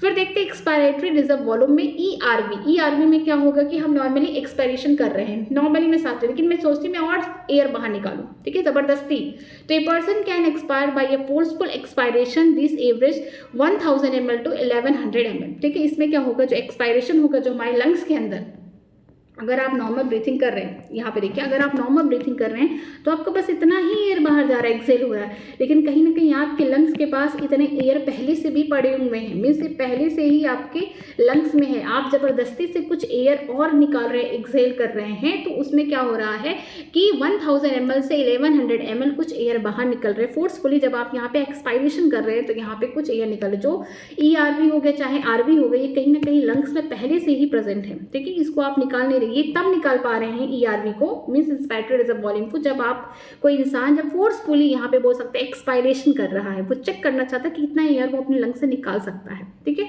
तो कितना होगा 1000 ml से 1100 ml। फिर देखते हैं रेसिडुअल वॉल्यूम। एक ऐसा वॉल्यूम है, ठीक है, ये लंग्स में हमेशा प्रेजेंट होंगे। Volume of air remain in the lungs even after a forceful expiration. ठीक है, आप कितना भी जबरदस्ती कर डालिए, कितना भी फोर्सफुली एक्सपायर्ड कर डालिए, जितना भी लंग्स में एयर है मैं उसको सब बाहर निकालूं, ऐसा नहीं होगा। यहाँ पे 1100 ml से लेकर 1200 ml तक एयर कहाँ प्रेजेंट होते हैं, लंग्स में होते हैं। क्यों होते हैं, क्योंकि उनको प्रिवेंट करते हैं किससे, कोलैप्स होने से। आगे देखते हैं, by adding a few respiratory volume described above, one can derive various pulmonary capacity which can be used in clinical diagnosis। ठीक है, अगर हम कुछ रिस्पायरेटरी वॉल्यूम को यहाँ पे ऐड करते हैं तो कुछ कैपेसिटीज बनाते हैं, पल्मोनरी कैपेसिटीज, उसकी कैपेसिटी कितनी है हमारे लंग्स की, और ये क्लिनिकली डायग्नोसिस करने में हेल्प करता है। देखिए, यहाँ पे जो ग्राफ था मैंने इस तरीके से बताया है, यहाँ पे नॉर्मल बोल सकते हैं, आपने इंस्पायर किया, एयर को अंदर लिया, एक्सपायर किया, इंपायर किया, छोटी छोटी सांस ले रही है, क्या हो गया, टीबी हो गया।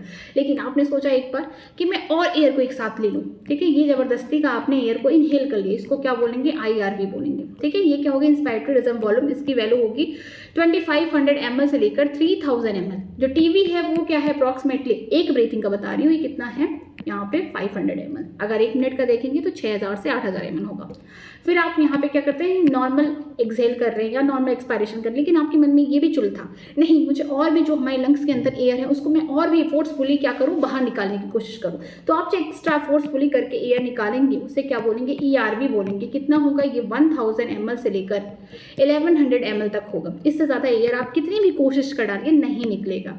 क्यों नहीं निकलेगा, क्योंकि यहाँ पे RV नाम का भी एक यहाँ पे रेसिडुअल वॉल्यूम है जो क्या करता है, लंग्स को बचाता है प्रिवेंट होने से। कितना है, ये बोल सकते हैं 1100 ml से लेकर 1200 ml हमेशा पड़ा रहेगा। आप कितना भी कोशिश कर डालेंगे रेसिडुअल वॉल्यूम, कभी भी आप इसको बाहर नहीं निकाल सकते। तो इन्हीं वॉल्यूम्स को हम लोग ऐड करके लंग्स की कैपेसिटी यहाँ पर देखने जा रहे हैं। चलिए देखते हैं, पहला इंस्पायरेटरी कैपेसिटी IC। ठीक है, total volume of air a person can inspire after a normal expiration. This include the TB, means tidal volume, and the inspiratory reserve volume, TB plus IRV.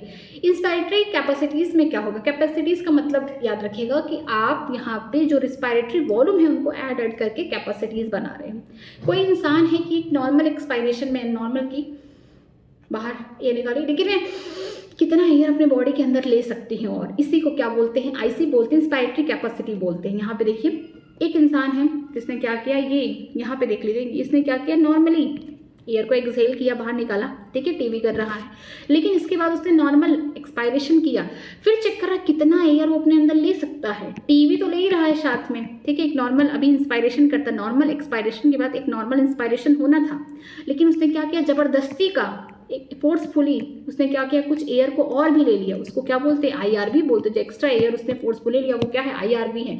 इसको क्या बोलेंगे, इंस्पायरेटरी रिजर्व वॉल्यूम। उसको अगर हम लोग TV के साथ add कर देंगे तो उसे हम क्या बोलेंगे, IC बोलेंगे। ठीक है, IC का मतलब क्या होगा, इंस्पायरेटरी कैपेसिटी, कि कोई इंसान नॉर्मली एक्सपायरेशन कर रहा था तो नॉर्मली आगे इंस्पायरेशन ही करने वाले थे, लेकिन वो टोटल मैक्सिमम, यहाँ पे टोटल के अगर आप मैक्सिमम याद करें, maximum volume of air a person can inspire after a normal expiration, उसे हम क्या बोलेंगे, आईसी बोलेंगे, इंस्पायरेटरी कैपेसिटी बोलेंगे। कोई इंसान नॉर्मली इंस्पायर कर रहा है, एक्सपायर कर रहा है, एक्सपायरेशन के बाद उसने क्या किया है, कितना टोटल मैक्सिमम एयर को अपने लंग्स में ले सकता है, क्या होगा, टीवी होगा प्लस आईआरवी होगा। ठीक है, फोर्सफुली एक्सपायरेशन करके आईआरवी ले रहा है, इंस्पायरेटरी रिजर्व वॉल्यूम ले रहा है, तो दोनों को मिला के क्या बोलेंगे, इंस्पायरेटरी कैपेसिटी, आईसी बोलेंगे। ओके, नेक्स्ट देखते हैं, यहाँ पे लिखा गया ईसी, एक्सपायरेटरी कैपेसिटी के बारे में बात करते हैं। The total volume of air a person can expire after a normal inspiration, this included the TV tidal volume and ERV inspiratory reserve volume. ठीक है, यहाँ पे देखने को मिलेगा कि एक इंसान है वो कितना मैक्सिमम एयर को बाहर निकाल सकता है एक नॉर्मल इंस्पायरेशन करके। मीन्स यहाँ पे इस ग्राफ में देखिए,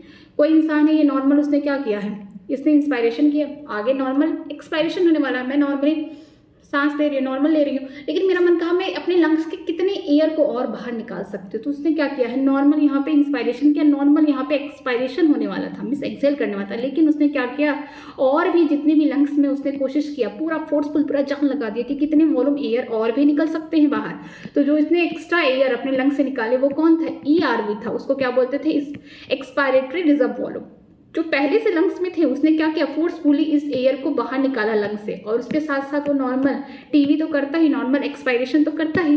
तो हमको बस यही देखना है, यहाँ पे ईआरसी का मतलब यह है कि एक्सपायरेटरी रिजर्व कैपेसिटी का मतलब ये है कि नॉर्मल इंस्पायरेशन के बाद आप कितना फोर्सफुली या फिर कितना मैक्सिमम वॉल्यूम ऑफ एयर अपने लंग से बाहर निकाल सकते हैं। आपने नॉर्मल इंस्पायरेशन किया, नॉर्मल एक्सपायरेशन होना था, नॉर्मल इंस्पायरेशन किया, यहाँ पे नॉर्मल एक्सपायरेशन था, लेकिन आपने क्या किया, जबरदस्ती से आपने लंग्स में और भी जितने एयर थे उसको निकालने की कोशिश की है, मीन्स ईआरवी को भी निकालने की कोशिश की है प्लस टीवी को, तो इसे हम क्या बोलेंगे, ईआरसी बोलेंगे, इसे बोलेंगे एक्सपायरेटरी कैपेसिटी। ठीक है, नेक्स्ट देखते हैं, एफआरसी के बारे में देखते हैं। यहाँ पे लिखा गया फंक्शनल रिसीडुअल कैपेसिटी। एफआरसी का मतलब क्या होगा, total volume of air that will be remain in lung after normal expiration that included ERV and RV. देखिए यहाँ पे कि आप नॉर्मल यहाँ पे inspiration, normal expiration, normal inspiration, normal expiration कर रहे हैं, लेकिन यहाँ पे जो लंग्स के अंदर हमेशा से पड़े हुए हैं कुछ वॉल्यूम, ईआरवी हो गया और आरवी हो गया, इसी को क्या बोलते हैं, एफआरसी बोलते हैं। इसको क्या बोलेंगे, फंक्शनल रिसीडुअल कैपेसिटी बोलेंगे, कि ये आप नॉर्मल एक्सपायरेशन के बाद भी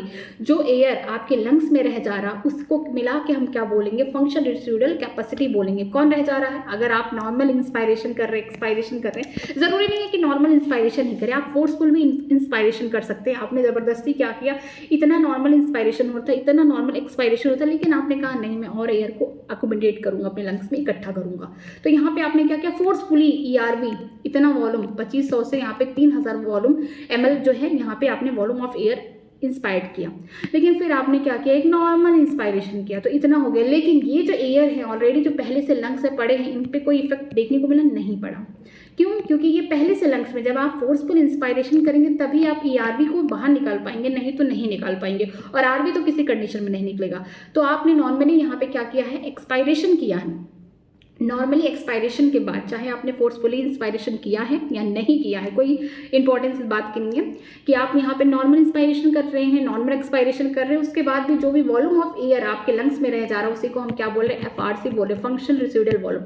या फिर आप बोल सकते हैं कि आप नॉर्मली यहाँ पे या फिर यहाँ फोर्सफुली यहाँ पे जो एयर को आप अंदर ले रहे हैं इससे भी कोई मतलब नहीं, लेकिन लास्टली आप क्या कर रहे हैं, नॉर्मल एक्सपायरेशन कर रहे हैं, उसके बावजूद भी कुछ जो यहाँ पे एयर हैं जो लंग्स में हमेशा पड़े रह जा रहे हैं उन्हें हम क्या बोलेंगे, फंक्शनल रिसीडुअल वॉल्यूम। कौन हो गया, ईआरवी प्लस आरवी हो गया, क्योंकि लास्टली तो आप क्या कर रहे हैं, नॉर्मल एक्सपायरेशन ही कर रहे हैं। ठीक, अब वाइटल कैपेसिटीज के बारे में देखते हैं। The maximum volume of air a person can breathe in after a total forced expiration. ठीक है, एक इंसान है जो क्या कर रहा है, मैक्सिमम वॉल्यूम ऑफ एयर को अपने अंदर ले रहा है। ठीक है, कितना ले सकता है, आफ्टर अ फोर्सफुल एक्सपायरेशन के बाद, फोर्सफुल एक्सपायरेशन होगा उसके बाद कितना एयर अंदर ले सकता है। फोर्सफुल एक्सपायरेशन तब होगा जब वो टीवी के साथ क्या कर सके, यहाँ पे टीवी के साथ ईआरवी भी निकाल दे। देखिए ये क्या है, फोर्सफुल एक्सपायरेशन है। फोर्सफुल एक्सपायरेशन के बाद कितना वॉल्यूम ऑफ एयर और अंदर ले सकता है, टीवी लेगा।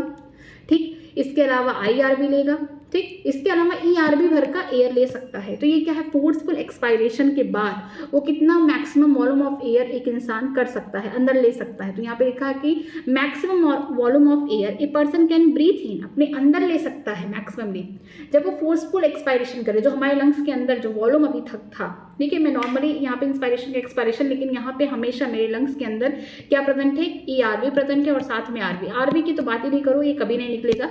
ERV की बात करूँ, ये कब निकलेगा, जब ये फोर्सफुल, हम बोल सकते हैं जब ये फोर्सफुल क्या हो रहा है, एक्सपायरेशन उसी कंडीशन में निकलेगा। लेकिन मैं जब नॉर्मल एक्सपायरेशन करूँ थी तब ये नहीं निकलेगा, ठीक है। तो यहाँ पे लिखा गया कि कितना मैक्सिमम वॉल्यूम ऑफ एयर एक पर्सन ले सकता है अपने बॉडी के अंदर, अपने लंग्स के अंदर। यहाँ पे जब आप वो फोर्सफुल एक्सपायरेशन कर रहे हैं, जब फोर्सफुल एक्सपायरेशन करेगा तो टीवी के साथ नॉर्मल एक्सपायरेशन ये था, टीवी के साथ फोर्सफुल भी निकल जाएगा ERV, ठीक है, इतना नहीं है, लेकिन वो कितना वॉल्यूम अभी अंदर ला सकता है, टीवी लाएगा, ठीक है। और इसके अलावा वो मैक्सिमम इंस्पायरेशन भी कर सकता है, इसके अलावा जो एयर बाहर निकला उसको भी ला सकता है। तो टीवी प्लस ERV प्लस यहाँ पे हो जाएगा IRV, ठीक है। This include the ERV, TV plus IRV। और इसका दूसरा डिफिनेशन दिया गया, the maximum volume of air a person can breathe out after a force inspiration, ठीक है। अगर एक इंसान है वो क्या कर रहा है, पूरा मैक्सिममली कितना वॉल्यूम ऑफ एयर को बाहर निकाल सकता है जब उसने क्या किया है, फोर्सफुली इंस्पायरेशन किया है, फोर्सफुली इंस्पायरेशन किया है। मान लीजिए उसने फोर्सफुली इंस्पायरेशन किया है इतना, IRV, ठीक है, IRV, तो वो कितना वॉल्यूम ऑफ एयर को बाहर निकाल सकता है, टीवी तो निकालेगा ही, ठीक है। जो उसने एयर, मैं नॉर्मल यहाँ पे सांस ले रही हूँ, जितना मैं बाहर से एयर ले रही हूँ उतना मैं बाहर निकाल भी रही हूँ, मीन्स ये क्या है, टाइडल वॉल्यूम है, इंस्पायरेशन हो रहा है, नॉर्मल एक्सपायरेशन हो रहा है। तो मैं 500 ml एक बार ब्रीथिंग में ले रही हूँ तो दूसरी बार ब्रीथिंग में निकाल भी रही हूँ, मीन्स इंस्पायरेशन में ले रही हूँ, एक्सपायरेशन में निकाल रही हूँ। तो यहाँ पे कोई इंसान है जो मैक्सिमम एयर को अपने अंदर ले लिया है, तो वो देखना चाहता है कि कितना एयर वो बाहर निकाल सकता है। सीधा डिफिनेशन लिखा गया है कि कितना maximum of air a person can be breathe out, निकाल सकता after forceful inspiration, means forceful inspiration करने के बाद अगर मैं कोई चीज़ एयर को बाहर से अंदर लूँ पूरा फोर्सफुली, ठीक है, तो मैं कितना निकाल सकती हूँ बाहर। ऑफकोर्स मैं अगर नॉर्मल इंस्पायरेशन कर रही थी तो नॉर्मल एक्सपायरेशन भी करूँगी, टीवी इतना, लेकिन अगर मैं फोर्सफुल इंस्पायरेशन करूँ तो टीवी प्लस IRV था। साथ में अगर मैं फोर्सफुल एक्सपायरेशन करूँ तो टीवी तो निकल ही रहा है, साथ में IRV भी निकाल सकती हूँ, लेकिन इसके साथ ERV भी निकाल सकती हूँ, क्योंकि फोर्सफुल एक्सपायरेशन कर रही हूँ तो मेरे लंग्स के अंदर जो एक्स्ट्रा एयर पहले से भरे हुए थे मैं उनको भी निकाल दूंगी, ठीक है। तो ये क्या हो गया, वाइटल कैपेसिटी हो गया। आगे देखते हैं TLC के बारे में, देखते हैं total lung capacity, the total volume of air accommodated in the lungs at the end of forceful inspiration, ठीक है। यहाँ पे टोटल वॉल्यूम ऑफ एयर कितना एक इंसान अकोमोडेट करेगा, इकट्ठा कर लेगा लंग्स में फोर्सफुल इंस्पायरेशन में। देखिए इस तरीके से होगा, यहाँ पे एक नॉर्मल इंस्पायरेशन में इतना नॉर्मल, अगर मैं फोर्सफुल इंस्पायरेशन करूँ तो कितने मेरे लंग्स में कितना एयर का वॉल्यूम कितना इकट्ठा हो जाएगा, कितनी कैपेसिटी हो जाएगी, ये पूछा जा रहा है। तो यहाँ पे टीवी तो मैं नॉर्मल कर रही थी, अगर मैं नॉर्मल पूछा जाए, अगर मैं नॉर्मल इंस्पायरेशन कर रही हूँ या फिर एक्सपायरेशन कर रही हूँ तो मेरे लंग्स में कितना एयर बचा होगा, ERV प्लस RV ही बचा होगा। मैं जब नॉर्मल इंस्पायरेशन कर रही हूँ, नॉर्मल एक्सपायरेशन कर रही हूँ। लेकिन अगर पूछा गया है कि कितना वॉल्यूम ऑफ एयर मैं अगर फोर्सफुल इंस्पायर्ड कर रही हूँ, अकोमोडेट करूँगी, कितना ज़्यादा मैं अगर बाहर से मैक्सिमम एयर को निकालूंगी जब मैं फोर्सफुल इंस्पायरेशन करूँगी। फोर्सफुल इंस्पायरेशन करूँगी तो टीवी तो होगा ही, साथ में IRV होगा। इसके अलावा मेरे लंग्स में पहले से ही ERV प्लस RV प्रेजेंट है, तो अब मेरे लंग्स में जो कैपेसिटी है किसकी वजह से हो रहा है, TV plus IRV plus ERV plus RV से है। तो जो मेरा टोटल लंग का जो कैपेसिटी हो गया है वो फोर्सफुल इंस्पायरेशन करने के बाद कितना हो गया है, उसमें कौन कौन ऐड है, देखिए RV और ERV पहले से ही लंग्स में है। जब फोर्सफुल एक्सपायरेशन होगा तो सिर्फ ERV ही बाहर निकलेगा, RV किसी कंडीशन में नहीं निकलेगा। तो अगर मैं फोर्सफुल इंस्पायरेशन कर रही हूँ तो टीवी तो इंस्पायरेशन में था ही, नॉर्मल इंस्पायरेशन में ऐड था, लेकिन मैं फोर्सफुल कर रही हूँ तो IRV भी आ जा रहा है। तो इसी को हम क्या बोलते हैं, टोटल लंग कैपेसिटी। कैपेसिटीज में क्या होगा कि जो भी हमने वॉल्यूम ऑफ एयर अंदर किया है, लंग्स के बाहर किया है, फोर्सफुली किया है या नॉर्मली किया है, बस इनको ऐड करके यहाँ पे हम लोग कैपेसिटीज निकाल रहे हैं, ठीक है। या फिर दूसरा जो TLC का एक दूसरा हम बोल सकते हैं, यहाँ पे एक डेफिनेशन हो जाएगा कि जो वाइटल कैपेसिटी है, ठीक है, जो वाइटल कैपेसिटी उसके साथ अगर हम लोग रेसिडुअल वॉल्यूम को ऐड कर देंगे तो ये क्या हो जाएगा, ये TLC हो जाएगा, टोटल यहाँ पे लंग कैपेसिटी हो जाएगा। चलिए आगे देखते हैं एक्सचेंज ऑफ गैसेस, किस तरीके से गैसेस का एक्सचेंज होता है। Alveoli are the primary site of the exchange of gases. जो पहली बार जब एयर को हम लोग अंदर लेते हैं या फिर बाहर करते हैं तो सबसे पहला एल्वेलाई एक ऐसा साइट है जहाँ पे क्या हो रहा है, गैसेस एक्सचेंज हो रहा है, ठीक है। Exchange of gases also occur between the blood and tissue. इसके बाद जो एक्सचेंज ऑफ गैसेज है ये ब्लड के थ्रू कहाँ जाते हैं, टिश्यूज के पास जाते हैं, वहाँ पे भी एक्सचेंज होता है। Oxygen and CO2 are the exchange in this side by a simple diffusion mainly based on the pressure concentration gradient. ठीक है, जो ऑक्सीजन है CO2 है एक्सचेंज होते हैं किसके थ्रू होते हैं, सिंपल डिफ्यूजन के थ्रू होते हैं। मेनली किस पे बेस्ड होते हैं, हम बोल सकते हैं प्रेशर या कंसंट्रेशन ग्रेडियंट पे। ठीक है, solubility of gases as well as the thickness of the membrane involved in the diffusion are the some important factor that can affect the rate of diffusion। ठीक है, रेट ऑफ डिफ्यूजन पे अगर हम बात करते हैं कि कौन सा गैस ब्लड में ज़्यादा सॉल्युबल है उसका डिफ्यूजन ज़्यादा अच्छे से होगा। और डिफ्यूजन के लिए यहाँ पे जो मेम्ब्रेन की थिकनेस है बहुत कम होना चाहिए, जितनी पतली मेम्ब्रेन होगी उतनी अच्छे से डिफ्यूजन होगा, क्योंकि मेम्ब्रेन के थ्रू क्या हो रहा है, यहाँ पे गैसेस आर पार हो रहे हैं, मीन्स डिफ्यूजन हो रहा है। तो सॉल्युबिलिटी जितना अच्छा होगा गैस का ब्लड में ये भी अच्छा होगा, ये भी क्या करेगा, जो डिफ्यूजन रेट है उसके लिए ये बढ़ाएगा। साथ में जो थिकनेस है मेम्ब्रेन की अगर पतली होगी, थिकनेस बहुत कम होगा, ठीक है मेम्ब्रेन का, तो वहाँ पे हम बोल सकते हैं कि डिफ्यूजन रेट अच्छा होगा। Pressure contributed by the inducible gas and mixture of gases से कहते हैं पार्शियल प्रेशर। अगर हम बात करते हैं कि एयर में तो बहुत सारे गैसेस प्रेजेंट हैं, मिक्सचर ऑफ गैसेस है, लेकिन अगर हम किसी एक गैस के बारे में बात करते हैं, यहाँ पे मिक्सचर ऑफ गैसेस हैं, ठीक है, हम बात कर रहे हैं ऑक्सीजन और CO2 की, तो ये एक मिक्सचर ऑफ गैस हो गया। तो इसमें एक गैस के द्वारा जो पूरे मिक्सचर पे प्रेशर पड़ रहा है, जो प्रेशर कंट्रीब्यूट करेगा कोई इंड्यूसिबल गैस एक मिक्सचर पे, उससे हम क्या बोलेंगे, पार्शियल प्रेशर। अगर रिप्रेजेंट कर रहे हैं तो PO2 partial pressure of oxygen, मतलब कि एक प्रेशर है किसके द्वारा, ऑक्सीजन के द्वारा, किसपे, मिक्सचर ऑफ गैसेस पे। इसके अलावा PCO2 for the carbon dioxide, यहाँ पे जो कार्बन डाइऑक्साइड गैस है उसका पूरा प्रेशर, इंडिविजुअल गैस है उसका पूरा प्रेशर कहाँ देखने को मिलेगा, मिक्सचर ऑफ गैसेस पे, तो इसे हम किससे रिप्रेजेंट करेंगे, PCO2 से। Partial pressure of this two gases atmosphere air are two side of the diffusion. जो पार्शियल प्रेशर है गैसेस का एटमॉस्फेयर एयर में, वहाँ पे कुछ और है, लेकिन जो दो डिफ्यूजन साइट है, पहला एल्वुलाई है, दूसरा टिश्यू है, दो ही जगह डिफ्यूजन साइट है, ठीक है, तो यहाँ पे दिया गया है। And in the figure 14 point यहाँ पे दिया गया है 3 में आपको देखने को मिलेगा, आगे फिगर दिया है। The data given in the table clearly indicate the concentration of gradient. यहाँ पे जो डाटा है ये सीधे बता रहे, जो कंसंट्रेशन है ऑक्सीजन का alveoli to the blood and blood to the tissue दिया गया। एंड सिमिलरली इसी तरीके से a gradient is present in for the CO2 in opposite side from the tissue to the blood and blood to the alveoli. Means जो oxygen का अच्छा खासा जो प्रेशर ग्रेडियंट है उसका अच्छा दबाव कहाँ है, एल्वुलाई से, एल्वुलाई की तरफ है, ठीक है, एल्वुलाई से टिश्यू की तरफ जाता है, टिश्यू की तरफ कम होता जाता है।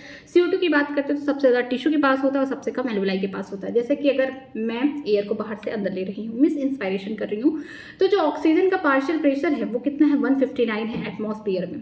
तो सबसे पहले कहाँ आएगा, मेरे एल्वुलाई के पास आएगा, जहाँ पे फर्स्ट साइट है, ये प्राइमरी साइट है, ठीक है, गैसेस एक्सचेंज का, ठीक, तो यहाँ पे 104 है।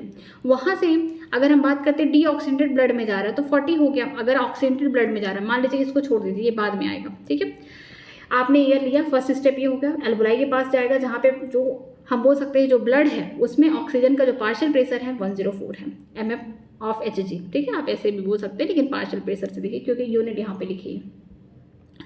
फिर जो एल्वुलाई से जो भी बोल सकते हैं, जो पल्मोनरी यहाँ पे कैपिलरीज थी, आगे चल के ये ऑक्सीनेटेड ब्लड को किसको देंगे, पल्मोनरी वेन्स को देंगे, जो कहाँ लेके जाएगा, हार्ट की तरफ लेके जाएगा। तो उसमें अगर आप देखेंगे तो 95 आपको यहाँ पे देखने को मिलेगा। वहाँ पे जो एयर होगा वो 104 था, वो लेके जाएंगे कहाँ, 95 आपको कहाँ देखने को मिलेगा, जो हमारा हार्ट है वो अरोटा के थ्रू, आर्टरीज के थ्रू भेजेगा कहाँ पे, ऑर्गन के पास, टिश्यूज़ के पास, तो ये 95 उसमें होगा।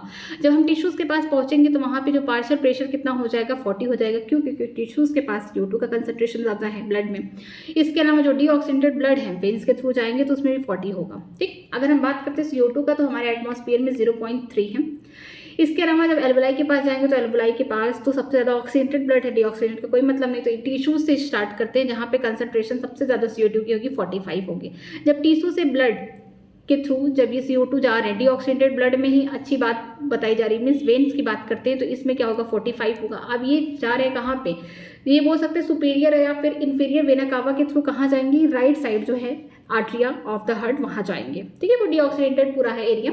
वहाँ से अब कहाँ जाएंगे, पल्मोनरी आर्टरीज के थ्रू कहाँ जाएंगे, लंग्स के पास जाएंगे। जब पल्मोनरी आर्टरीज के थ्रू जाएंगे तो हम बोल सकते हैं कि जब एल्वुलाई के पास जाएंगे तो वहाँ पे इनका कंसंट्रेशन कितना है, 40 है, 40 है। या फिर अगर हम बात करते हैं जो ऑक्सीनेटेड ब्लड है उनमें भी ऐसा नहीं है कि CO2 प्रेजेंट नहीं होता, उसमें भी प्रेजेंट होता है, 40 होगा, ठीक है। तो इसमें उल्टा देखने को मिलेगा कि जो ऑक्सीजन का पार्शियल प्रेशर है सबसे ज़्यादा एटमॉस्फेयर है, इसके बाद आपको एल्वुलाई में देखने को मिलेगा और कम होता होता होता टिश्यू की तरफ जाएगा। लेकिन जो CO2 का कंसंट्रेशन कंसंट्रेशन है सबसे ज़्यादा आपको पार्शियल प्रेशर उसका सबसे ज़्यादा आपको कहाँ देखने को मिलेगा, टिश्यू में देखने को मिलेगा, और कम होता होता होता होता एटमॉस्फेयर में जाएगा। तो याद रखिएगा कि आपने क्या किया है, बाहर से एयर लिया है, ठीक है। जब बाहर से आप एयर ले रहे हैं, और ऑक्सीजनेटेड एयर की बात मैं कर रही हूँ जिसमें ऑक्सीजन भर भर के पड़ा है, ऐसा नहीं कि CO2 नहीं है, CO2 भी है, बट यहाँ पे जो ऑक्सीजन है उसका कंसंट्रेशन, उसका पार्शियल प्रेशर ज़्यादा है CO2 से, ठीक है। आपने एयर बाहर से अंदर लिया, तो उसमें उस एयर में 159 mm ऑफ Hg क्या है, पार्शियल प्रेशर है किसका, ऑक्सीजन का। कहाँ लेके आए आप, एल्वुलाई के पास लेके आए। एल्वुलाई के पास क्या है, पल्मोनरी, हम बोल सकते हैं पल्मोनरी, यहाँ पे कैपिलरीज हैं, ठीक है, जिसके पास हम बोल सकते हैं डीऑक्सीजेटेड ब्लड है,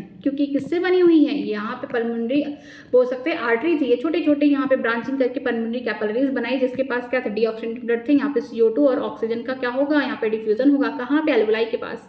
तो एल्वुलाई के पास 104, यहाँ पे हम बोल सकते हैं पार्शियल प्रेशर का ऑक्सीजनेटेड ब्लड था। आगे जाएगा, ठीक है, जो आगे क्या बनेगा, पल्मोनरी वेन बनेगा। पल्मोनरी वेन में क्या होता है, ये ऑक्सीजनेटेड ब्लड होते हैं, प्योरली ऑक्सीजनेटेड ब्लड। कहाँ जाएंगे, हार्ट के पास जाएंगे, किस साइड जाएंगे, लेफ्ट आर्टरिया से लेफ्ट ऑरिकल की तरफ जाएंगे। ऑरिकल के पास क्या होता है, अरोटा होता है, अरोटा के पास क्या होगा, ऑक्सीजनेटेड ब्लड होगा। उस ब्लड से अब कहाँ जाएंगे, वो सिस्टमैटिक, जो हमारे बॉडी में जितने सिस्टमैटिक ऑर्गन के पास जाएंगे, अब सिस्टमैटिक आर्टरीज के थ्रू, जिसके पास क्या है, 95 partial pressure of oxygenated blood है, ठीक है। अब ये कहाँ जाएंगे, फिर ऑर्गन्स के पास जाएंगे। जैसे मान लीजिए मैं बोल रही हूँ, ये जाएंगे सिर्फ टिश्यूज़ के पास, तो टिश्यूज़ के पास अगर हम लोग देखेंगे तो वहाँ पे क्या होगा, पार्शियल प्रेशर ऑक्सीजन का कम हो जाएगा, 40 हो जाएगा, क्योंकि टिश्यू के पास CO2 भर भर के निकल रही है, क्योंकि वो सेलुलर रेस्पिरेशन कर रहे हैं। इसके अलावा अगर हम लोग बात करते हैं, जब ये टिश्यूज़ के थ्रू वेन्स में जाएंगे, तो वेन्स में भी जो पार्शियल प्रेशर है किसका, ऑक्सीजन का 40 रहेगा, ठीक है। डीऑक्सीजनेटेड ब्लड वेन्स वगैरह की बात करते हैं, उसमें 40 रहेगा। CO2 की बात करते हैं, एटमॉस्फेयर से आपने क्या किया, यहाँ पे आपने एक्सहेल किया, बाहर निकाला, तो वहाँ पे जो बहुत कम है 0.3 यहाँ पे आपको पार्शियल प्रेशर देखने को मिल रहा है। सबसे ज़्यादा जो CO2 का यहाँ पे पार्शियल प्रेशर कहाँ देखने को मिलेगा, टिश्यू के साइड, क्योंकि टिश्यू पे ही क्या हो रहा है, सेलुलर रेस्पिरेशन हो रहा है। यहाँ पे CO2 भर भर के निकल रहे हैं, वाटर निकल रहे, साथ में एनर्जी बन रही है। जो 45 हो गया, अब यहाँ से टिश्यू से यहाँ पे हम बोल सकते हैं जो कैपिलरी होती है, सिस्टमैटिक कैपिलरी, यहाँ पे क्या होता है, डिफ्यूजन होता है। CO2 यहाँ पे जाएंगी, कहाँ पे जाएंगी, ठीक है, जो कैपिलरीज हैं, सिस्टमैटिक कैपिलरी हैं, CO2 लेंगे, और यहाँ पे ऑक्सीजन किसको देंगे, टिश्यूज को देंगे। तो जो डीऑक्सीजनेटेड ब्लड है आगे चल के वेन्स में जब जाएंगे तो वहाँ पे भी कितने हो जाएंगे, 45 हो जाएंगे कंसंट्रेशन CO2 की। फिर आगे चल के जब हम बात करते हैं, आगे चल के इधर कहाँ जाएंगे, वो वेना कावा बन जाएंगे, चाहे इन्फीरियर होगा सुपीरियर होगा, वो जाएंगे हार्ट के पास। जो हार्ट है उसके पास 2 चैम्बर अगर देखेंगे राइट साइड में, तो राइट ऑरिकल हो गया, राइट वेंट्रिकल हो गया। राइट वेंट्रिकल से क्या निकलेगा, पल्मोनरी वेन, यहाँ पे बोलेंगे पल्मोनरी आर्टरी निकलेगा, ठीक है। पल्मोनरी आर्टरीज के थ्रू छोटा छोटा कैपिलरी बनेगा। यहाँ पे एल्वुलाई के पास क्या होगा, यहाँ पे डिफ्यूजन होगा। एल्वुलाई के पास क्या है, ऑक्सीजनेटेड ब्लड है, ये क्या है, डीऑक्सीजनेटेड। तो यहाँ पे भी अभी भी कितना है कंसंट्रेशन, बोल सकते हैं अगर पार्शियल प्रेशर बोले CO2 का तो 45 है, तो यहाँ पे क्या हो जाएगा, जो एल्वुलाई के पास जाएंगे तो यहाँ पे अब क्या हो जाएगा, 40 हो जाएगा, क्योंकि यहाँ पे गैसेस एक्सचेंज हो चुका है। फिर अगर हम बात करते हैं ऑक्सीजनेटेड ब्लड में, तो ऐसा नहीं है कि ऑक्सीजनेटेड ब्लड में CO2 प्रेजेंट नहीं होते हैं, बट इनका कंसंट्रेशन या आप बोल सकते हैं जो पार्शियल प्रेशर है कम होता है। अब आगे देखते हैं, as the solubility of CO2 is 20 to 25 times higher than the oxygen, the amount of CO2 that can be diffused through the diffusion membrane per unit difference in the partial pressure is much higher compare to the oxygen, ठीक है। यहाँ पे लिखा गया है कि अगर solubility की बात करते हैं तो जो CO2 है उसकी 20 से 25 गुना ज़्यादा सॉल्युबिलिटी ज़्यादा है, किससे, ऑक्सीजन से ज़्यादा है। अगर CO2 इतना ज़्यादा सॉल्युबल है ब्लड में, तो इसका मतलब कहीं ना कहीं CO2 डिफ्यूज ईजिली कर सकता है मेम्ब्रेन से, ठीक है। इसका पार्शियल प्रेशर क्या होता है, ये ज़्यादा ही अच्छे से यही डिफ्यूज कर सकते हैं ऑक्सीजन से, क्योंकि ये जल्दी से जल्दी ये सॉल्युबल हो रहा है। जितना अच्छे से सॉल्युबल होगा, जो गैस अच्छे से ब्लड में सॉल्युबल होगा, वो ईजिली क्या कर सकता है, डिफ्यूजन मेम्ब्रेन से ईजिली वो क्या कर सकता है, डिफ्यूज कर सकता है, पार कर सकता है, ठीक है। अब डिफ्यूजन मेम्ब्रेन के बारे में बात करते हैं। The diffusion membrane is made up of 3 major layer, namely the thin squamous epithelium of the alveoli, ठीक है। पहला एल्वुलाई है, देखिए यहाँ पे स्ट्रक्चर देखिए, यहाँ पे जो हमारा डिफ्यूजन मेम्ब्रेन है 3 चीज़ से बना हुआ है, एल्वुलाई से बना हुआ है, ठीक है। जो एल्वुलाई है ये क्या है, सिंगल, यहाँ पे आपको देखने को मिलेगा कि यहाँ पे सिंगल लेयर है किसका, स्क्वैमस एपिथेलियम का। साथ में जो कैपिलरी है उसके पास भी सिंगल लेयर है सिंपल एपिथेलियम का, जिसे हम क्या बोलेंगे, एंडोथेलियम बोलेंगे, ठीक है, ब्लड कैपिलरीज का। साथ में अगर हम बोलेंगे जो हमारा एल्वुलर कैविटी है, जो एल्वुलाई है और जो यहाँ पे जो कैपिलरी है, उनके बीच में कुछ बेसमेंट है, ठीक है। जो बेसमेंट सब्सटेंस है ये कैसा, नॉन सेलुलर, इस पर कोई भी सेल प्रेजेंट नहीं होता है। तो आगे देखते हैं यहाँ पे क्या लिखा गया है। जो पहला है वो हो गया यहाँ पे thin squamous epithelium of alveoli, दूसरा हो गया the endothelium of the alveolar capillary हो गया, ठीक है। जो हमारा जो कैपिलरी है उसके पास भी क्या है, एपिथेलियम की लेयर है, जिसे हम क्या बोलते हैं, एंडोथेलियम बोलते हैं। एंड द बेसमेंट मेम्ब्रेन तीसरा है the composed of the thin basement membrane supporting the squamous epithelium and the basement membrane surrounding the single layer of endothelium cell of the capillary in between them. तो जो basement membrane है क्या कर रहा है, alveoli और जो capillary को जोड़ के रख रहा है। ये कैसा है, नॉन सेलुलर है, इसमें कोई सेल प्रेजेंट नहीं है। However the total thickness is much less than 1 millimetre. जो यहाँ पे जो थिकनेस है 1 मिलीमीटर से भी कम है। किसकी थिकनेस, जो यहाँ पे बन रहा है डिफ्यूजन मेम्ब्रेन, किससे बन रहा है, एक तो एल्वुलाई है, दूसरा बेसमेंट मेम्ब्रेन हो गया, तीसरा क्या है, कैपिलरी है, इनसे बन रहा है। तो ये इनका जो थिकनेस होगा 1 mm से भी कम होगा।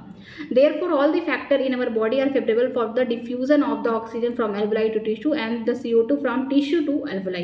यही सारे फैक्टर होते हैं हमारे बॉडी में जो क्या कराते हैं, डिफ्यूजन कराते हैं ऑक्सीजन का, कहाँ से, एल्वुलाई से टिश्यू के पास, और CO2 का कहाँ से कराते हैं, टिश्यू से एल्वुलाई के पास।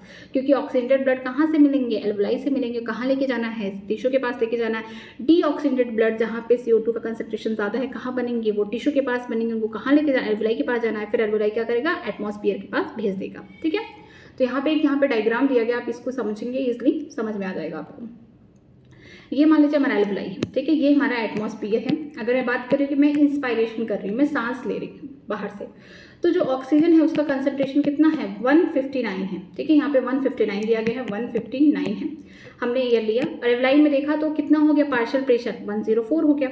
एल्वुलाई से अब कहाँ जा रहा है, एल्वुलाई तो डिफ्यूजन कैपिलरी में करेगा डायरेक्ट, यहाँ पे पल्मोनरी आर्टरी, पल्मोनरी वेन नहीं होगा, कैपिलरी होगा। ठीक है, डिफ्यूजन यहाँ से ही होता है। अब आगे चल के अगर बात करते हैं पल्मोनरी वेन, तो पल्मोनरी वेन में क्या होगा, प्योरली ऑक्सीजनेटेड ब्लड होगा, क्योंकि डायरेक्टली कहाँ से, अभी ये ऑक्सीजनेटेड होकर कहाँ से, एल्वुलाई से आया, अब कहाँ जा रहा है, यहाँ पे लेफ्ट साइड जो ऑरिकल है, आर्टरिया, वहाँ जा रहा है। फिर लेफ्ट साइड से हम वेंट्रिकल के साइड जाएगा, अरोटा के थ्रू यहाँ पे सिस्टमैटिक आर्टरी बनेगा। ठीक है, सिस्टमैटिक आर्टरी में बोल सकते हैं ये ऑक्सीजनेटेड ब्लड होंगे जिनका पार्शियल प्रेशर 95 होगा। ऐसा नहीं है कि इस ऑक्सीजनेटेड ब्लड में CO2 नहीं होगा। CO2 देखिए यहाँ प्रेजेंट है, कितना है, 40 mm of Hg, मीन्स इसका बोल सकते हैं कंसंट्रेशन कम होगा, पार्शियल प्रेशर कम है। ठीक है, टिश्यू के पास जाएंगे तो टिश्यू के पास क्या है, भर भर के CO2 है। CO2 भर भर के, क्योंकि इन्होंने क्या किया, सेलुलर रिस्पायरेशन किया है। जब सेलुलर रिस्पायरेशन किया है तो CO2 खूब निकला है। तो यहाँ पे क्या होगा, जो हमारा ऑक्सीजनेटेड ब्लड था, जो ऑक्सीजन लेके जा रहा था, अब उसने क्या किया, जितनी ऑक्सीजन लेके गया वो टिश्यू को दे दिया और उसको क्या मिल गया, CO2 मिल गया। तो आगे चल के क्या हो गया, ये हो गया डीऑक्सीजनेटेड हो गया। ठीक है, तो ये सिस्टमैटिक वेन बना लेगा। आगे चल के सिस्टमैटिक वेन के पास बोल सकते हैं जो पार्शियल प्रेशर है ऑक्सीजन का 40 हो गया, CO2 का कितना हो गया, 45 हो गया। ठीक है, ऐसा नहीं है कि चाहे डीऑक्सीजनेटेड ब्लड हो चाहे ऑक्सीजनेटेड ब्लड हो, सिस्टमैटिक वेन का या सिस्टमैटिक आर्टरी का, तो उसमें पार्शियल प्रेशर ऑक्सीजन का, CO2 का, दोनों का होगा। बस ये है कंडीशन की। अगर बात करते हैं ऑक्सीजनेटेड ब्लड है जो कि सिस्टमैटिक आर्टरी की बात करते हैं, तो यहाँ पे जो पार्शियल प्रेशर होगा ऑक्सीजन का ज़्यादा होगा एज कम्पेयर टू CO2। यहाँ पे 95 दिया गया है और CO2 का 40 दिया गया है। अगर हम बात करते हैं डीऑक्सीजनेटेड ब्लड का, सिस्टमैटिक वेन की बात करते हैं, तो यहाँ पे जो ऑक्सीजन का पार्शियल प्रेशर है 40 है और यहाँ पे CO2 का ज़्यादा होगा, क्योंकि टिश्यू से निकला हुआ CO2 कहाँ जा रहा है, डीऑक्सीजनेटेड हो चुका है, वेन्स के थ्रू जा रहा है, कहाँ पे, हार्ट की तरफ जा रहा है, तो 45 होगा, हार्ट पे जाएगा। तो हार्ट में राइट, यहाँ पे आर्टरिया हो गया, राइट वेंट्रिकल होगा, यहाँ से जाएगा, यहाँ से क्या निकलेगा, पल्मोनरी आर्टरी निकलेगा, जिसके पास डीऑक्सीजनेटेड ब्लड होगा वो कहाँ लेके जाएगा, फिर से एल्वुलाई के पास लेके जाएगा। तो एल्वुलाई के पास हम जानते हैं कि जो पार्शियल प्रेशर होगा ऑक्सीजनेटेड ब्लड के लिए वो कितना है, 104 है, लेकिन डीऑक्सीजनेटेड ब्लड के लिए 40 है। ठीक है, तो जो भी हमने डीऑक्सीजनेटेड ब्लड लिया है, ठीक है, ऐसा ब्लड जिसमें क्या था, ऑक्सीजन था, यहाँ पे क्या हो गया, डिफ्यूजन हो गया। ठीक है, यहाँ पे CO2 चला गया एल्वुलाई के पास, ठीक है, जिसका पार्शियल प्रेशर 40 था, और जो ऑक्सीजनेटेड ब्लड थे जिसमें ऑक्सीजन था उसको हमने क्या किया है, यहाँ पे बोल सकते हैं जो ऑक्सीजन था फिर से ब्लड में मिल चुका है। ठीक है, वो बन चुका है ऑक्सीजनेटेड ब्लड। जो हमारे पल्मोनरी आर्टरी कैरी कर रहा था वो कैसा था, डीऑक्सीजनेटेड ब्लड था, मीन्स कि ऑक्सीजन था बट कम रेशियो में था। हम बोल सकते हैं कि जो ऑक्सीजन था वो कम रेशियो में था, लेकिन अगर हम CO2 की बात करते हैं उसका पार्शियल प्रेशर ज़्यादा था। तो यहाँ पे क्या हो गया, गैसेस एक्सचेंज हो गया, जो भी यहाँ पे ऑक्सीजन था वो आगे चल के पल्मोनरी वेन्स के थ्रू फिर से इस तरीके से सप्लाई होगा, और जो भी CO2 था फिर से एल्वुलाई के पास चला गया और फिर से यहाँ पे एयर क्या हो जाएगा, एक्सपायर्ड हो जाएगा, बाहर निकलेगा। तो जहाँ पे 0.3 mm of Hg यहाँ पे कंसंट्रेशन CO2 का देखने को मिलेगा। ठीक है, आज हम लोग यहीं तक पढ़ेंगे, कल हम लोग स्टार्ट करेंगे ट्रांसपोर्ट ऑफ गैसेस और आगे का चैप्टर समरी के साथ खत्म कर देंगे। ठीक है, चलिए एक बार मैं फिर से रिकॉल करा दूँ जहाँ से मैंने स्टार्ट किया था। मैंने स्टार्ट किया था ब्रीथिंग, ठीक है, mechanism of breathing, inspiration expiration. Inspiration का मतलब मैं सांस को अंदर ले रही हूँ, एक्सपायरेशन मतलब मैं बाहर निकाल रही हूँ एयर को। तो ये जो इंस्पायरेशन होता है, एक्सपायरेशन होता है, दोनों ही कंडीशन में क्या होता है, जो कंसंट्रेशन होगा, ठीक है, प्रेशर किसका, अगर हम बात करते हैं जो एयर का प्रेशर होगा वो हायर से लोअर जाता है। ठीक है, हमेशा चाहे इंस्पायरेशन हो चाहे एक्सपायरेशन हो। तो इंस्पायरेशन में हमें क्या करना पड़ेगा, कहीं ना कहीं हमें अपना लंग्स का जो प्रेशर है उसको कम करना पड़ेगा एटमॉस्फेयर से। तो हम डायरेक्टली कोई भी चेंज अपने लंग्स में नहीं कर सकते, इसीलिए हमने क्या किया, थोरैक्स से मदद ली, थोरैक्स में चेंज करने की कोशिश की। तो हम बॉयज लॉ से जानते हैं पी इनवर्सली प्रोपोर्शन होता है वी। अगर हमको प्रेशर कम चाहिए, हमारे लंग्स में प्रेशर कम चाहिए क्योंकि मैं सांस ले रही हूँ, तो कहीं ना कहीं वो हायर अपने बोल सकते हैं हायर कंसंट्रेशन से लोअर कंसंट्रेशन में मूव करेगा। तो कहीं ना कहीं मेरे लंग्स के अंदर जो प्रेशर होना चाहिए एटमॉस्फेयर से कम होना चाहिए, तो मुझे वॉल्यूम बढ़ाना पड़ेगा। तो वॉल्यूम कैसे बढ़ेगा, हम थोरैसिक चैम्बर में चेंज करेंगे। थोरैसिक चैम्बर में डायफ्राम नाम की यहाँ पे एक मसल होती है जो लोअर साइड में होती है, वो डोम शेप की थी, ठीक है। हमने क्या किया, उसे कॉन्ट्रैक्ट कर दिया तो फ्लैटन हो गई, तो यहाँ पे वॉल्यूम बढ़ गया एंटीरियर पोस्टीरियर की तरफ से। अगर मैं बात करती हूँ रिब्स में, तो रिब्स में भी मसल पाई जाती है, इसमें एक्सटर्नल इंटरकॉस्टल मसल हो गई, जो स्टर्नम हो गई वो रेज्ड हो गई, ठीक है, वो उनमें भी कॉन्ट्रैक्शन हो गया, खिंचाव पड़ा, तो यहाँ पे वॉल्यूम बढ़ा, तो कहीं ना कहीं प्रेशर कम हुआ। तो ये क्या दिखा रही है कि ये डॉर्सी वेंट्रली यहाँ पे क्या हो रहा है, कॉन्ट्रैक्शन हो रहा है, तो वॉल्यूम बढ़ रहा है। तो कहीं ना कहीं अगर हमने थोरैक्स में चेंजेस किया है तो ये हमारे पल्मोनरी वॉल्यूम पे भी इफेक्ट देगा, हमारे लंग्स पे भी दिखाएगा कि अगर हमने वॉल्यूम को बढ़ा दिया तो प्रेशर कहीं ना कहीं कम हो जा रहा है, ठीक है। जो प्रेशर हो गया कहीं ना कहीं कम हो गया, वॉल्यूम क्या हो गया, इंक्रीज हो गया, तो प्रेशर यहाँ पे कम हो गया। जब प्रेशर कम हो गया तो बाहर से एयर अंदर आ गया, तो इंस्पायरेशन हो गया, ठीक है। एक्टिव प्रोसेस 2 सेकंड का होगा। अगर हमें एक्सपायरेशन करना है तो हमें कहीं ना कहीं अपने लंग्स का प्रेशर हाई करना पड़ेगा as compare to atmosphere. Expiration में क्या होगा कि जो भी हमने एयर हमारे लंग्स में है हमको उसको बाहर निकालना है, तो हमें क्या करना पड़ेगा, प्रेशर हमारे लंग्स में ज़्यादा करना पड़ेगा, वॉल्यूम को क्या करना पड़ेगा, कम।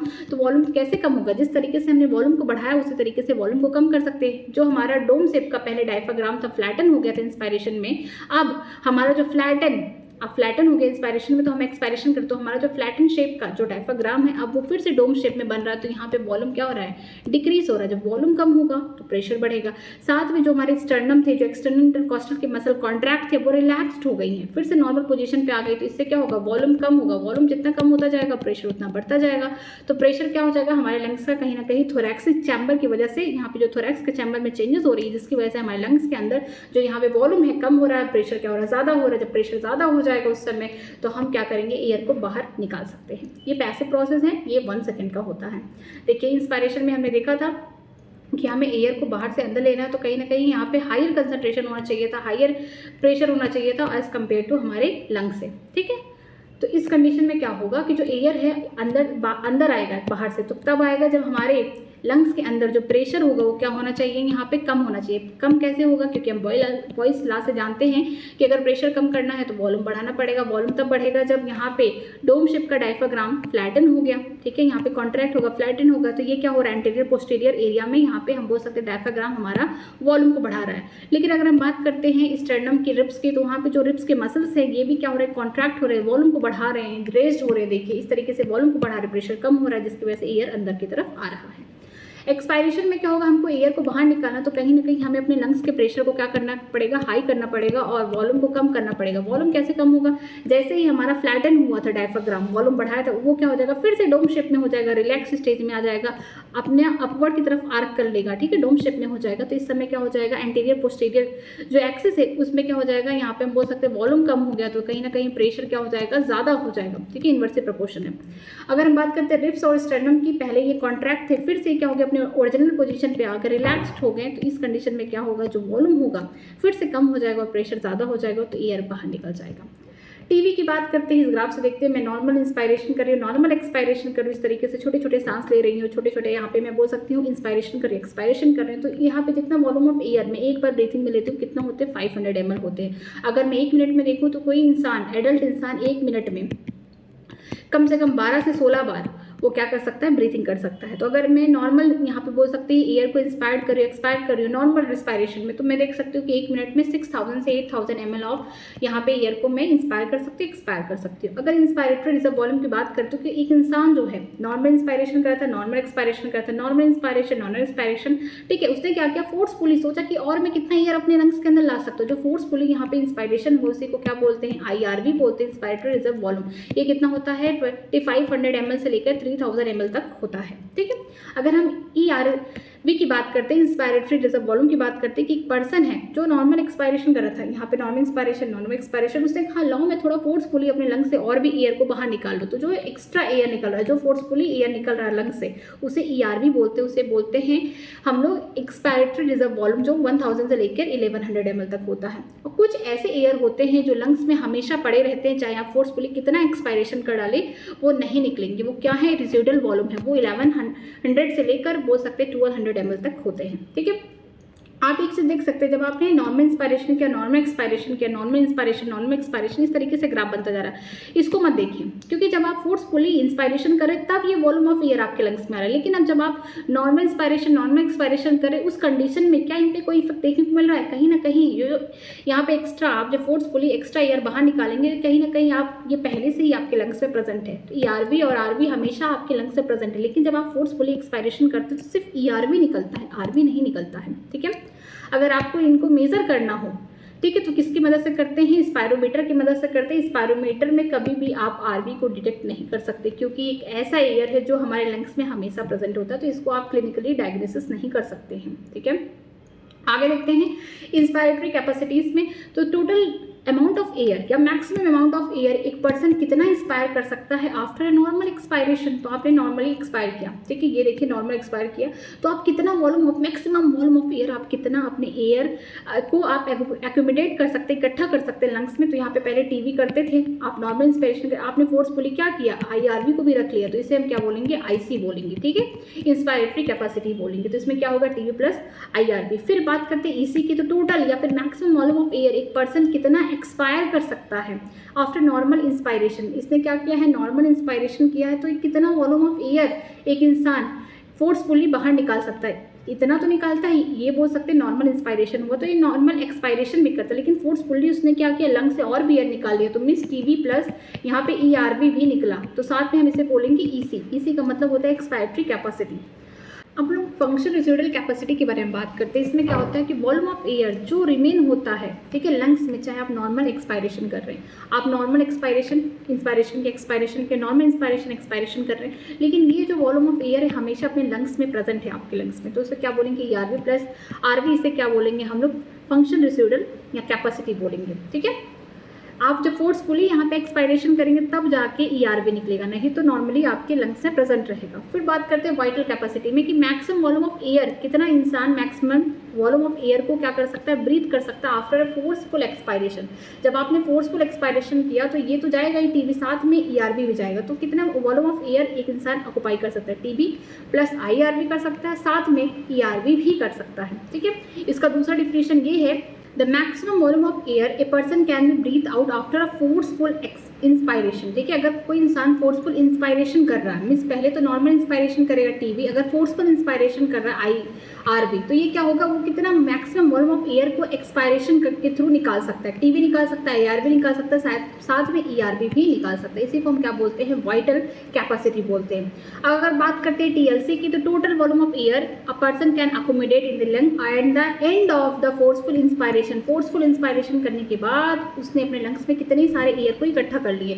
नॉर्मल इंस्पायरेशन करता तो TB ही होता, साथ में ERV और RV होता, लेकिन उसने फोर्सफुल यहाँ पे क्या किया है, इंस्पायरेशन किया, तो TB प्लस IRV, इसके साथ ERV प्लस RV हो जाएगा, तो ये प्रेजेंट हो जाएगा। तो इसको हम क्या बोलेंगे, टोटल लंग कैपेसिटी बोलेंगे। साथ में इसको हम बोल सकते हैं वाइटल कैपेसिटी में अगर आप रेसिडुअल कैपेसिटी को ऐड कर दे तो इसको भी हम बोल सकते हैं टोटल लंग कैपेसिटी। ठीक है, अगर हम बात करते हैं जहाँ जहाँ RV प्रेजेंट है, RV जहाँ जहाँ प्रेजेंट है, यहाँ प्रेजेंट है, ठीक है, यहाँ प्रेजेंट है, ये देखिए RV यहाँ प्रेजेंट है, तो आप दो जगह, तीन जगह, एक जगह वॉल्यूम में प्रेजेंट है RV, दूसरी जगह अगर कैपेसिटीज़ की बात करते हैं FRC कैपेसिटी हो गई, या फिर हम बात करते हैं TLC कैपेसिटी जो है, इनमें आप कभी भी स्पायरोमीटर से डायग्नोसिस नहीं कर सकते क्योंकि यहाँ पे RV का टर्म है। फिर देखते हैं गैसेस एक्सचेंज। जो गैसेस एक्सचेंज होता है सिंपल डिफ्यूजन प्रोसेस के थ्रू होता है। ये किस पे डिपेंड करता है, प्रेशर कंसंट्रेशन ग्रेडियंट पे। जो सॉल्युबिलिटी है गैस, इस पे भी डिपेंड करता है कि कितना ज़्यादा गैस ब्लड में सॉल्युबल है। साथ में हम ये भी देखेंगे कि जो थिकनेस है मेम्ब्रेन की वो कैसी है कि जितनी पतली थिकनेस होगी मेम्ब्रेन की, जितना पतला मेम्ब्रेन होगा उतने अच्छे से गैस क्या होंगे, डिफ्यूज कर जाएंगे। ठीक है, अगर कोई गैस है, मिक्सचर ऑफ गैसेस यहाँ पे प्रेजेंट है, तो एक गैस के द्वारा जो प्रेशर लगाया जा रहा है मिक्सचर ऑफ गैसेस को, उससे हम क्या कहेंगे, पार्शियल प्रेशर। अगर हम बात करते हैं एयर में तो पार्शियल प्रेशर ऑक्सीजन का PO2 होगा और PCO2 for the carbon dioxide. यहाँ पे देखिए डाटा दिया गया है कि ऑक्सीजन का जो पार्शियल प्रेशर है एटमॉस्फेयर में 159 है, एल्वलाई के पास जाएगा 104 हो गया। फिर बात करते हैं ऑक्सीजनेटेड ब्लड के पास जाएगा तो 95 होगा, टिश्यू के पास जाएगा तो 40 हो जाएगा, टिश्यू से फिर डीऑक्सीजनेटेड ब्लड के पास जाएगा वेन्स के थ्रू, यहाँ पे 40 हो जाएगा। अगर बात करते हैं CO2 की तो हमारे एटमॉस्फेयर पे 0.3 है, लेकिन ये स्टार्ट कहाँ से होगा, बॉडी से हमारे 45 कहाँ होगा, टिश्यू के पास होगा। टिश्यू से जो ब्लड लेके जाएगा, कौन लेके जाएगा, डीऑक्सीजनेटेड ब्लड वेन्स के थ्रू जा रहे हैं, यहाँ पे 45 हो जाएंगे। लेकिन अगर जब एल्वलाई के पास जा रहे हैं तो उस समय भी हम बोल सकते हैं यहाँ पे जो ऑक्सीजनेटेड ब्लड भी प्रेजेंट होंगे, डीऑक्सीजनेटेड ब्लड भी होगा, मीन्स यहाँ पे ब्लड के अंदर ऑक्सीजन भी प्रेजेंट होगा और कार्बन डाइऑक्साइड भी प्रेजेंट होगा। कौन लेके जा रहा है, यहाँ पे पल्मोनरी आर्टरी लेके जा रहा है। ठीक है, जो कंसंट्रेशन है यहाँ पे CO2 का ज़्यादा होगा, कितना हो गया, 40 हो गया। साथ में यहाँ पे एटमॉस्फेयर में 0.3 हो जाएगा, लेकिन जो ऑक्सीजनेटेड ब्लड है उसमें भी CO2 प्रेजेंट होगा तो वो 40 हो जाएगा। ठीक, आगे देखते हैं, अगर बात करते हैं सॉल्युबिलिटी की, पहले तो हम लोग ये देख लेते हैं कि कहाँ से कौन सा साइड लेके जाएगा, जो कंसंट्रेशन होगा। ठीक है, ऑक्सीजन का ग्रेडियंट एल्वलाई से ब्लड में जाएगा, ब्लड से टिश्यू में जाएगा। ठीक है, ऑक्सीजन का। अगर CO2 की बात करते हो, कहाँ ज़्यादा कंसंट्रेशन होता है CO2 का, टिश्यू के पास होता है, टिश्यू से ब्लड में आएगा, ब्लड से फिर एल्वलाई के पास जाएगा। सॉल्युबिलिटी की बात करते हैं तो सबसे ज़्यादा कार्बन डाइऑक्साइड का होता है 20 से 25 गुना। ठीक है, हायर होता है ऑक्सीजन से, किसमें, ब्लड में। इसकी वजह से ये जो CO2 होगा ईजिली डिफ्यूज कर सकता है। अगर बात करते हैं डिफ्यूजन मेम्ब्रेन की तो 3 चीज़ों से बना होता है। पहला क्या होगा, एल्वलाई। ठीक है, जो कि हम बोल सकते हैं ये सिंपल स्क्वैमस एपिथेलियम से बना हुआ है। आगे बात करते हैं यहाँ पे क्या होगा, कैपिलरी, उनके पास भी क्या होगा, सिंपल यहाँ पे एपिथेलियम बना होगा। ठीक है, इसको हम क्या बोलते हैं, एंडोथेलियम बोलते हैं। ठीक, साथ में हम देखेंगे जो कैपिलरी है और जो एल्वलाई है उनके बीच में कुछ बेसमेंट मेम्ब्रेन जो नॉन सेलुलर है, ये तीनों मिला के क्या बनाते हैं, आगे चल के डिफ्यूजन मेम्ब्रेन बनाते हैं। ये क्या हो गया, एल्वलाई हो गया। ठीक है, जिसके पास सिंपल एपिथेलियम है, एल्वलाई की वॉल जो सिंगल सेल से बनी हुई है। और साथ में बात करते हैं कैपिलरी, ये जो कैपिलरी है ये क्या है, इसमें ब्लड है, ऑक्सीजनेटेड भी है। ठीक है, डीऑक्सीजनेटेड भी है, मीन्स यहाँ पे ऑक्सीजन भी होगा, ऑक्सीजन का कंसंट्रेशन कम होगा। जो कैपिलरी है इनके पास क्या है, CO2 ज़्यादा है। ठीक है, ये क्या हम करेंगे, CO2 किसको देंगे, एल्वलाई को देंगे। जो हमारा एल्वलाई है उसके पास ऑक्सीजन ज़्यादा है, ये किसको देगा, कैपिलरी को देगा। ठीक है, यहाँ पे गैसेस एक्सचेंज होगा। साथ में यहाँ जो बेसमेंट मेम्ब्रेन है कैसे है, नॉन सेलुलर। ये तीनों मिला के क्या बनाते हैं, डिफ्यूजन मेम्ब्रेन बनाते हैं, जिनकी थिकनेस 1 मिलीमीटर से भी कम होती है। ये सारे फैक्टर किसके लिए इंपॉर्टेंट है, हमारी बॉडी में जो फेवरेबल कंडीशन होते हैं डिफ्यूजन का, ऑक्सीजन का किससे कराते हैं, एल्वलाई से टिश्यू की तरफ, और CO2 का टिश्यू से एल्वलाई की तरफ कराते हैं। मान लीजिए हमारी बॉडी है, यहाँ पे इंस्पायर्ड किया एयर, तो यहाँ पे 159 mm ऑफ Hg क्या है, यहाँ पे ऑक्सीजन का बोल सकते हैं प्रेशर है, पार्शियल प्रेशर प्रेजेंट है एटमॉस्फेयर में। ठीक है, एल्वलाई के पास जा रहा है तो 104 है, वहाँ से फिर जाएगा पल्मोनरी वेन से, फिर यहाँ पे हमारे हार्ट में जाएगा, फिर आरोटा के थ्रू आर्टरीज में जाएगा, सिस्टमेटिक आर्टरी। तो कैसे ऑक्सीडेटेड ब्लड की बात करते हैं 95 होगा, लेकिन CO2 भी तो कहीं ना कहीं प्रेजेंट है, वो 40 होगा। टिश्यूज के पास जाएंगे तो यहाँ पे ऑक्सीजन किसको दे दिया जाएगा, टिश्यू को दे दिया जाएगा, लेकिन जो टिश्यू से CO2 है किसको दे दिया जाएगा, ब्लड में, कैपिलरीज के थ्रू चले जाएंगे वेन्स में। तो ये जो ब्लड है अब कैसा हो गया, डीऑक्सीजनेटेड हो गया। डीऑक्सीजनेट का मतलब ये नहीं है कि इसमें ऑक्सीजन प्रेजेंट नहीं है, प्रेजेंट है, बस उसका कंसंट्रेशन कम है। ठीक है, उसका पार्शियल प्रेशर कम है। यहाँ पे देखने को मिलेगा कि यहाँ पे जो ऑक्सीजनेटेड ब्लड है, मीन्स यहाँ पे ऑक्सीजन का जो कंसंट्रेशन है, जो पार्शियल प्रेशर है वो कितना है, 40 है। अगर बात करते हैं CO2 का 45 है। फिर कहाँ जाएगा, सिस्टमेटिक वेन से थ्रू, यहाँ पे हम बोल सकते हैं अब हार्ट के पास जाएगा। ठीक है, वेना कावा के थ्रू। फिर यहाँ से पल्मोनरी आर्टरी है जिसके पास डीऑक्सीजनेटेड ब्लड है, वो कहाँ जाएगा, एल्वलाई के पास जाएगा। एल्वलाई के पास देखते हैं तो 104 mm ऑफ Hg क्या है, ऑक्सीजन प्रेजेंट है, पार्शियल प्रेशर का, लेकिन CO2 कितना 40 है। और फिर यहाँ से फिर जो भी CO2 का एक्सचेंज हुआ है, जो कैपिलरी होगी वो क्या करेगी, ऑक्सीजन को अंदर लेगी, CO2 को क्या करेगी, बाहर करेगी। जो CO2 एक्सचेंज एल्वलाई से फिर ये क्या हो जाएंगे, एक्सपेल्ड आउट हो जाएंगे। यहाँ पे बाहर एटमॉस्फेयर में 0.3 यहाँ पे पार्शियल प्रेशर है। ठीक है, आज की क्लास यहीं तक। अगर आपको किसी भी लाइन में कहीं पे भी डाउट है तो मुझसे कमेंट सेक्शन में पूछ सकते हैं। कल हम लोग स्टार्ट करेंगे ट्रांसपोर्ट ऑफ गैसेस। ठीक है, पढ़ाई करते रहिए। All the very best. Thank you very much.